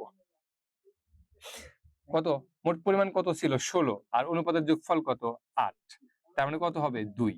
একটু খেয়াল করে দেখো, এই যে 16 গ্রাম এবং তোমাকে যে অনুপাত বলছে, আসলে হচ্ছে ওই 16 গ্রাম স্বর্ণকে তুমি 7 ভাগে ভাগ করে, একজনকে 7, সোনা নিছো কয় ভাগ, 7 ভাগ, সোনা নিছো 7 ভাগ, আর খাদ মিশাইছো কয় ভাগ, 1 ভাগ। তাহলে মোট ভাগ কয়টা, 7 ভাগ আর 1 ভাগ, 8 ভাগ। এবার দেখো প্রত্যেকটা ভাগে কয় গ্রাম করে পড়ছে, প্রত্যেকটা ভাগে পড়ছে 2 গ্রাম। তার মানে এখন বলতেছে স্বর্ণ কয় গ্রাম ছিল, তাইলে স্বর্ণ আছে হচ্ছে 7 ভাগ। যদি 1 ভাগে 2 গ্রাম থাকে, তাহলে 7 ভাগে কত থাকবে, 2 × 7 মানে 14 গ্রাম। আর খাদ থাকবে কয় গ্রাম, 1 × 2 গ্রাম মানে 2 গ্রাম। এইভাবেই অনুপাতের ম্যাথগুলা করতে হবে। তারপরে একটা স্কুলে 350 জন ছাত্র এবং 300 জন ছাত্রী আছে। ছাত্রীদের সংখ্যা মোট শিক্ষার্থী সংখ্যার কত ভাগ? আচ্ছা, ছাত্র 350, ছাত্রী 300। কোশ্চেনটা একটু ফলো করো। সেটা হচ্ছে ছাত্র আছে তোমার 350 জন, ছাত্রী আছে 300 জন। কোশ্চেনে বলতিছে যে ছাত্রীর সংখ্যা মোট শিক্ষার্থীর শতকরা কত ভাগ। দেখো, অনুপাতের ক্ষেত্রে যেমন বললাম, শতকরার ম্যাথের ক্ষেত্রে এরকম একটা ফর্মুলা আছে। সেটা হচ্ছে শতকরার ম্যাথের ক্ষেত্রে ধরো তুমি 250 টাকার বাজার করছো, এর মধ্যে 50 টাকার কাঁচামরিচ কিনছো। এই যে একটা মান দেওয়া থাকবে, অর্থাৎ মোট এত টাকার মধ্যে এত টাকার এইটা কিনছে। ওকে, এরকম হইতে পারে যে একটা গ্রামে 12,000 মানুষ আছে, তার মধ্যে 5,000 হচ্ছে মহিলা। তাইলে কি, এই যে মোট দেওয়া থাকবে এবং আর একটা সংখ্যা দেওয়া থাকবে, তাহলে 12,000-এর মধ্যে 5,000 মহিলা। এখন কথা হচ্ছে আমাকে যখন শতকরায় বের করতে হবে, শতকরা মানে হইতেছে 100-র মধ্যে 12,000-এর মধ্যে 5,000 মহিলা। যদি এই মোট জনসংখ্যা 12,000 না হইতো, 12,000 না হয়ে যদি 100 জন হইতো, তাহলে কয়জন মহিলা হইতো, এটা বের করতে হবে। এখন তোমার মনে কোশ্চেন জাগতে পারে, স্যার আমরা কেন এভাবে শতকরায় বের করব বা কেন বের করে। ফাইন, ধরো আমি তোমাকে বললাম যে আমার হচ্ছে ব্যবসায়ী লস হচ্ছে, কি বলে এটাকে, আমার ব্যবসায় লস হচ্ছে 50 টাকা। বা ধরো আমি তোমাকে বললাম যে আমার ব্যবসায় লস হচ্ছে 5 লাখ টাকা। 1 শতক হাজার অযুত লাখ, 5 লাখ টাকা। দুইজন ব্যক্তি বলল। এখন প্রথম জন যে ব্যক্তি বলতিছে যে আমার লস 5 লাখ টাকা, মনে করো সে কোনো কিছুই বলতে না, চুপচাপ, মানে খুব স্ট্রং আছে, 5 লাখ টাকা লস হয়েছে, তাতে তার কোনো টেনশনই নাই, ঠিক আছে। কিন্তু দ্বিতীয় জন যে ব্যক্তি আছে, ও মনে করে যে বৈশাখে আনতেছে, তো একই টাকা লস, কিন্তু একজন কিছু মনেই করতেছে না আর একজন কান্নাকাটি করতেছে। এর পিছনে কারণ কি? এর পিছনে যেটা কারণ সেটা হচ্ছে এই যে তোমার ব্যক্তি প্রথম জন, মনে করো, থ্যাংক ইউ, ওর ব্যবসায় ইনভেস্ট হচ্ছে কোটি টাকা। তাইলে ওই কোটি টাকা থেকে যদিও 5 লাখ টাকা লস যায়, তাইলে কি ওর কোনো কিছু আছে? ওরা দুইজনে মনে করে আইসা আমার কাছে বসে আছে, আমি ভাবতেছি আয় রে কিছুই মনে করতেছে না রে, কান্নাকাটি করতেছে, এটা কোনো কথা? তাহলে 1 কোটি টাকা থেকে, 1 দশক শতক হাজার অযুত লক্ষ নিযুত কোটি, 1 কোটি থেকে 5 লাখ লক্ষ মানে লস খাইছে, ওর কিছুই না। এখন দ্বিতীয় ব্যক্তি, ও মনে করো ব্যবসায় ইনভেস্টই করছে 6 লাখ, ওর 5 লাখ লস, তেও তো কান্নাকাটি কেন, তোমার মানে শেষ। যদি এরকম না হয়ে এই 1 কোটির 5 লাখ কয় পার্সেন্ট হইতে পারে, 1 কোটি 5 লাখ 20%, 5 10 না 5%। 1 কোটি 5 লাখ 5%। আর ধরো 6 লাখের 5 লাখ কত হইতে পারে? On average 80%। তার মানে এই ব্যক্তি ও যদি আমাকে কইতো যে আমি 5% লস খাইছি, আর এই যদি আমাকে বলতো আমি 80% লস খাইছি, তাহলে কিন্তু আমরা বুঝতে পারতাম যে না, এর তো অবস্থা খারাপ। এই জন্যই মানগুলো সবসময় শতকরাতে নিয়ে আসা হয়। ইন্টারন্যাশনালি এটা রিকগনাইজড। ঠিক আছে? তো এই কারণে আমাদেরকে সবকিছু কি করতে হবে? শতকরায় নিয়ে আসতে হবে। আর এইটাই নিয়ে আসতে গেলে আমাকে যেটা করতে হবে, ওই যে 12,000 এর মহিলা আছে 5,000 জন, এরকম একটা ডাটা দেওয়া থাকবে। আমি তখন জাস্ট চিন্তা করবো এইভাবে যে আচ্ছা, শতকরা ম্যাথের ক্ষেত্রে আমরা কি করি? ক্যালকুলেশনে বেশি চিন্তা ভাবনা করি। তুমি সেইটা না করে তুমি চিন্তা করবে এখানে খেলাটা কার কার হইতেছে, মোটকে আছে কোনটা। তাইলে এততে যদি এত থাকে, 12,000 এ 5,000 আছে, তাইলে লোক কমতেছে, এও কমতেছে। তাহলে 12,000 এ 5,000 হইলে 100 জনে কতজন থাকবে? আমাকে এইটাই বের করতে হবে শতকরার ক্ষেত্রে, প্রত্যেকটা ম্যাথ এতটুকুই। এখন সেটা আমি কিভাবে বের করব? সেটা বের করার নিয়ম হচ্ছে ঐকিক নিয়ম। ধরো 12,000 এ মহিলা 5,000 জন, তাইলে একে মহিলা কতজন হবে? আমরা জানি কি একে আসলে কি হয়? ভাগ হয়। তাহলে 5,000 ভাগ 12,000 জন। এবং তারপরে আবার যখন বাড়ে 100 জনে নিয়ে আসতে হবে। 100 জনের মধ্যে মহিলা কত? তখন কি করতে হবে? গুণ করতে হবে। 5,000 গুণন 100 ভাগ 12,000 জন। কাটাকাটি করো। 2 6 2 250, 3 দুগুণ 2 3 6 125। আচ্ছা 125/3 যাই আছে আছে, আসুক, সমস্যা নাই। 3 4 12 41 42%, 42 জনের মতো। ঠিক আছে? প্রায়। যাই হোক। তার মানে প্রতি 100 জনের প্রায় 42 জন হচ্ছে মহিলা। এইভাবে আমাকে অ্যানসারটা বের করতে হবে। এখন কথা হচ্ছে, পরীক্ষায় যদি আমাকে বলে এই শতকরা কতজন, তুমি এইখানে যখন লিখবা ম্যাথে, তখন এখানে লিখবা জন, এখানে কোনো অবস্থাতেই পার্সেন্টেজ লিখবা না। তুমি এখানে পার্সেন্টেজ লিখলে 0 পাবা। তুমি যদি এরকম করে অ্যানসার লেখো যে শতকরা 42% মহিলা, তাহলে তুমি একদম সোজাসুজি 0 পাবা পুরো অঙ্কে। তার মানে তুমি শতকরা এবং পার্সেন্টেজ এই দুইটা চিহ্ন একসাথে কখনোই ইউজ করতে পারবা না। এই ব্যাপারটা ভালো করে মাথার মধ্যে রাখো। শতকরা এবং পার্সেন্টেজ এই দুইটা তথ্য তুমি কখনোই একসাথে লিখতে পারবা না। তুমি যদি শতকরা লেখো তাহলে তুমি পার্সেন্টেজ লিখতে পারবা না, তুমি যদি পার্সেন্টেজ লেখো তাহলে তুমি শতকরা লিখতে পারবা না। তাহলে আমি অ্যান্সারটা কিভাবে লিখবো? আমি অ্যান্সারটা লিখবো হচ্ছে শতকরা লিখবো শতকরা 42 জন, শেষ। অথবা আমি যদি শতকরা না লিখি তাহলে আমি লিখবো যে মহিলার সংখ্যা 42%। ক্লিয়ার? তার মানে আমি শতকরা এবং পার্সেন্টেজ এই দুইটা জিনিস আমি একসাথে লিখবো না। আমরা এবার আসি আমাদের কোশ্চেনে, যে ছাত্র আছে 350 জন আর ছাত্রী আছে 300 জন। এরপরে বলছে যে মোট শিক্ষার্থীর কত ভাগ ছাত্রী, মোট শিক্ষার্থীর কত ভাগ, শতকরা কত ভাগ ছাত্রী, মোট শিক্ষার্থীর শতকরা কত ভাগ ছাত্রী। ওকে, দেখো এখানে মোট শিক্ষার্থী কত ভাগ, এইখানে মোট শিক্ষার্থী হইতেছে তোমার 350 আর 300 কত হয়? 750 জন। তার মানে আমি কি বলছিলাম তোমাকে? বের করতে বলছে কিসের সংখ্যা? দেখো তো, ছাত্রীর সংখ্যা। তাইলে 750 জনের মধ্যে ছাত্রী কয়জন? 300 জন। তাইলে লিখি 750 জনের ছাত্রী 300 জন। সুতরাং একজনের ছাত্রী 300/750 জন। সুতরাং 100 জনের ছাত্রী 300 গুণন 100 ভাগ 750, 0 0 কাটা, 5 দুগুণে 10, 5 15 75, 15 দুগুণে 30, 20, 20 দুগুণে 40, এই যে জন। তার মানে শতকরা ছাত্রীর সংখ্যা 42 জন। ওকে, নেক্সট। তারপরে হচ্ছে একটি রাশি অপর একটি রাশির 75%, দুইটি রাশির অনুপাত নির্ণয় করো। দেখো, একটা রাশি অন্য একটা রাশির 75%, দুইটা রাশির অনুপাত নির্ণয় করতে বলছে। মনে করি একটা রাশি কত? এক্স। তাহলে অপর একটা রাশি কি হবে? এর 75%, তার মানে এক্স গুণন 75%, ঠিক না? আচ্ছা, তাহলে পার্সেন্টেজ চিহ্ন থাকলে তখন কি হয়? পার্সেন্টেজ চিহ্ন উঠে যায়, নিচে কত বসে? 100 বসে। তাহলে এখানে কাটাকাটি করো, 3×5 = 75, 4×100, তার মানে কত পাইলাম? 3x/4। তার মানে এইটা একটা সংখ্যা এবং এইটা আরেকটা সংখ্যা। এটা হচ্ছে একটা সংখ্যা x, আর কি বলছিল? অপর একটা সংখ্যা বলছিল, যে এই সংখ্যা হচ্ছে x এর 75%। তাহলে 75% কি হয়? পার্সেন্টেজ হইলে পরে সেটাকে x গুণন 75/100, 3x/4। এবার বলছে এই দুইটা সংখ্যার অনুপাত বের করো। অনুপাত মানে কি? অনুপাত মানে হচ্ছে x অনুপাত 3x/4। অ্যাকচুয়ালি এই অনুপাত চিহ্ন মানে কি? ভাগ। তার মানে এইটা হবে এরকম, x ভাগ 3x/4। এটা বড় করে কেন দিছি? বড় করে দিছি এই কারণে, বুঝতে হবে যে এইটার উপরে আছে x এবং এটার নিচে আছে 3x/4। তাহলে আমি এখন এটাকে যদি উল্টায় দেই তাহলে কি হয়? x গুণন 4/3x। তাহলে x x কাটা, তার মানে এটার অ্যান্সার হবে 4:3।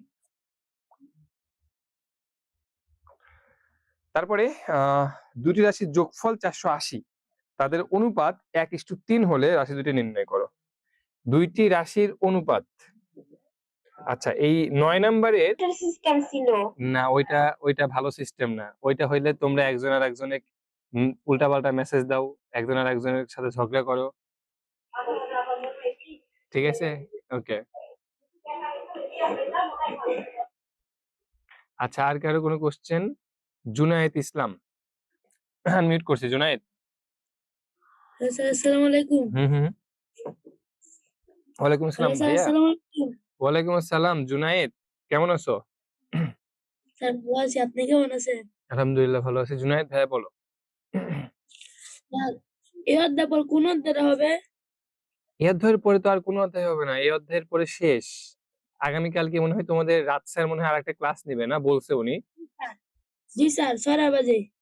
6টা বাজে সন্ধ্যার সময়, হ্যাঁ। তো ওইটা অ্যাকচুয়ালি রাত স্যারেরই ক্লাস সম্পূর্ণ। ধরো তোমাদের ক্লাস 6 এর ম্যাথ গুলো সম্পূর্ণ রাত স্যারে নাই। তো এই চ্যাপ্টারের এই যে এসকিউ গুলা আমি একটু দেখায় দেওয়ার জন্য বলছি। আমি শুধু এই এসকিউ দেখাবো আর 2-3টা, তারপরে ক্লাস শেষ হয়ে যাবে আজকে। কালকে আমি আসলে জানি না যে উনি তোমাদের কোন অধ্যায় পড়াতে চাইছে। জ্যামিতি মনে হয় না? জ্যামিতি আর তথ্য উপাত্ত ও পরিসংখ্যা। ওকে, তাহলে তো উনি নিয়েই নিবে ওইটা। তথ্য উপাত্তের ক্লাস আমিও একটা নিছি যত সম্ভব, তুমি ওয়েবসাইটে দেখতে পারো, ঠিক আছে? তথ্য উপাত্তের, আপনি নিজের ওকে সমস্যা নাই। উনি হয়তো রিভিশনে যাবে আর একবার। তো এইটারও এসকিউ রাচ্ছার করাবেন কালকে। আমি আর 2-3টা ম্যাথ দেখাই দিব, এই যে এরপরে আর একটা আছে, এটা দেখাই শেষ, ঠিক আছে? তোমার কি কোনো সমস্যা আছে মানে ম্যাথের? আরেকটা বিষয় আমি তোমাদেরকে বলি, তোমরা যারা আসো এখনো ক্লাসে, সেটা হচ্ছে এই যে ক্লাস কিন্তু শেষ। এটাও কিন্তু সঠিক যে আমরা ম্যাথ, বিজ্ঞান, ইংলিশ মোটামুটি সবকিছু রিভিশন দিছি। শনিবার থেকে মডেল টেস্ট পরীক্ষা। তাইলে এখন কোশ্চেন হইতেছে, স্যার আমরা শনিবার থেকে কি করব? শুধু মডেল টেস্ট পরীক্ষা দিব? হ্যাঁ, ভালো করে প্রিপারেশন নিবা, সারাদিন ধরে পড়াশোনা করবা। আমরা যে মানে ক্লাসগুলো করাইছি, যেগুলা পড়তে বলছে রিভিশন ক্লাসের সময়, তো প্রত্যেকটা টিচারই কি করছে? একটা মার্ক করে দিছে যে এগুলা পড়বা, এগুলা পড়বা, এগুলা পড়বা। সেই জিনিসগুলা পড়বা, পড়ে পরীক্ষা দিবা। এবং এই পড়তে যায়, ধরো শনিবারে আমি জানি না তোমার কি পরীক্ষা আছে। শনিবারে ধরো তোমার মডেল টেস্টে বিজ্ঞান পরীক্ষা আছে, 6 এর মনে হয় ম্যাথ, আমি সঠিক জানি না, যাই হোক যেটাই আছে আরকি। ধরো ম্যাথ পরীক্ষা আছে, গণিতে। ওকে, তুমি ম্যাথ করতে যাচ্ছ। এখন ম্যাথ করতে যায় তুমি পারতেছো না, আটকায় যাইতেছো। তুমি তখন কি করবা? ছবি তুলবা, ছবি তুলে সেইটা তোমার যে হোয়াটসঅ্যাপ গ্রুপ আছে সেই গ্রুপে পাঠিয়ে দিবা। তুমি দেখবা শনিবার থেকে টিচাররা, আমরা যারা আছি তারা ম্যাক্সিমাম তোমাদের গ্রুপগুলোতে অনেক অ্যাক্টিভ থাকবো। কারণ যেহেতু ক্লাস থাকতেছে না, আমাদের টার্গেট হচ্ছে তোমাদের ওই দুপুর 2টা থেকে সন্ধ্যা পর্যন্ত সাপোর্ট দেওয়া। সো যার যা প্রবলেম আছে ম্যাথের, সব কি করবা? হোয়াটসঅ্যাপ গ্রুপে সেট করে দিবা, বাস হয়ে গেল, সমাধান পেয়ে যাবা।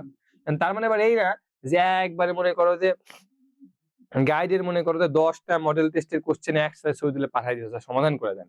যদি দেখি যে যেগুলো করানো হয়েছে সেগুলো পারতেছো না, তাহলে আমরা সমাধান দিব না।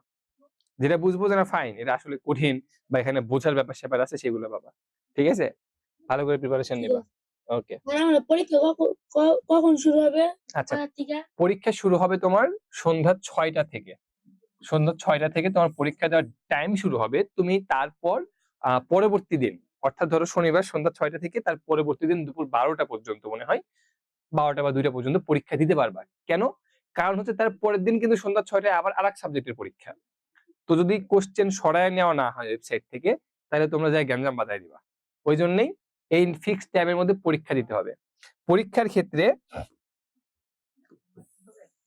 ক্ষেত্রে তোমার সিকিউ এর অ্যান্সার করতে হবে 5টা, যেটার মার্ক থাকবে 5 গুণন 10 সমান 50। তোমার এসকিউ অর্থাৎ শর্ট কোশ্চেন অ্যান্সার করতে হবে 10টা, যেটার মার্ক থাকবে 10টা কোশ্চেন 2 মার্ক করে 10 দুগুণে 20। এমসিকিউ এইটা থাকবে হচ্ছে তোমার 60টা, 7টা না কিন্তু 60, প্রত্যেকটার মার্ক থাকবে 0.5। এখন বলতে পারো যে স্যার না এটা হইলো না, আমার স্কুলের পরীক্ষায় 1 মার্ক করে, 1 মার্ক করে আমরাও জানি, কিন্তু তোমার যাতে প্র্যাকটিস ভালো হয়, 60টা এমসিকিউ তুমি লং টাইম ধরে দিবা, মাথা খাটাইতে পারো, এই জন্য আমরা এই কাজ করছি। প্রত্যেকটার মার্ক থাকবে 0.5 করে, 60টার মার্ক থাকবে 30। এইভাবে 100 মার্কের পরীক্ষা হবে। কথা হচ্ছে স্যার আমার সিকিউ যে 50, এই 5টা কি আমি আমার সিলেবাস থেকে কমন পাবো? ইনশাল্লাহ তুমি কমন পাবা। কারণ হচ্ছে আমাদের এখানে 5টা এই সিকিউ অ্যান্সার করতে হইলেও তোমার অপশন দেওয়া থাকবে বেশি, হয়তো 8টা বা 10টা কোশ্চেন দেওয়া থাকবে।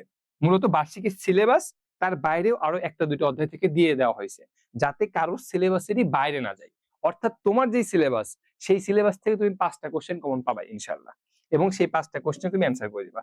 এসকিউ এর ক্ষেত্রেও তাই, 10টা অ্যান্সার করতে হবে, কিন্তু কোশ্চেন থাকবে মনে করো 18-20টা। ঠিক আছে, তুমি তোমার সিলেবাসের গুলো অ্যান্সার করে দিবা, হয়ে গেল। বাট এমসিকিউ এর ক্ষেত্রে তো এটা পসিবল না। সো এমসিকিউটা সম্পূর্ণ বইয়ের উপরই করা হয়েছে, যাতে তোমার প্র্যাকটিসও ভালো হয়। আর এটা তো শুধু ক্লাস 6 এর চিন্তা না, তুমি তো পড়াশোনা 6 এ শেষ করে দিয়ে তো আমেরিকা চলে যাওয়া না, আবার তো পড়াশোনা করবা, ঠিক না? ওকে, এই ছিল পরীক্ষার প্যাটার্ন। ঠিক আছে, রায়ান আল আরুফ স্যার আপনি, ওহো Rayan Al Aruf, I am extremely sorry. ঠিক আছে, আচ্ছা 120 এবং 360, তাহলে 12 আর 36 কে জানে লিখলো। যাই হোক, তুমি তার মানে কি করছো, কোনোভাবে তো 10 দিয়ে গুণ করো নাই। ঠিক আছে, কাহিনী এরকম কিছু একটা হয়েছে, আমি একটু দেখাই দিই তাহলে। আচ্ছা ওকে, বলছে দুইটা রাশির যোগফল 480, তাদের অনুপাত 1:3। এটা না পারার তো কিছু নাই, 480 আর 1:3। ওকে, দেখো যোগফল কত 480 আর অনুপাত কত 1:3। ওকে, কি বলছিলাম, মোট দেওয়া থাকবে অনুপাতের ক্ষেত্রে, আর যে অনুপাত দেওয়া থাকবে তার কি করতে হবে, যোগ করতে হবে। 3 আর 1 4, তারপরে মোট যেটা আছে সেইটাকে তুমি কি করবা, এই অনুপাতের যোগফল দিয়ে ভাগ করে দিবা। তাহলে 480 ভাগ 4, 4 12 48, মানে 120। তার মানে প্রতি ভাগের দাম 120 টাকা। তাহলে 1:3, প্রথম ভাগের দাম কত হবে 120, আর তারপর 3, তাহলে 3 গুণন 120 মানে 360। ওকে ঠিক আছে।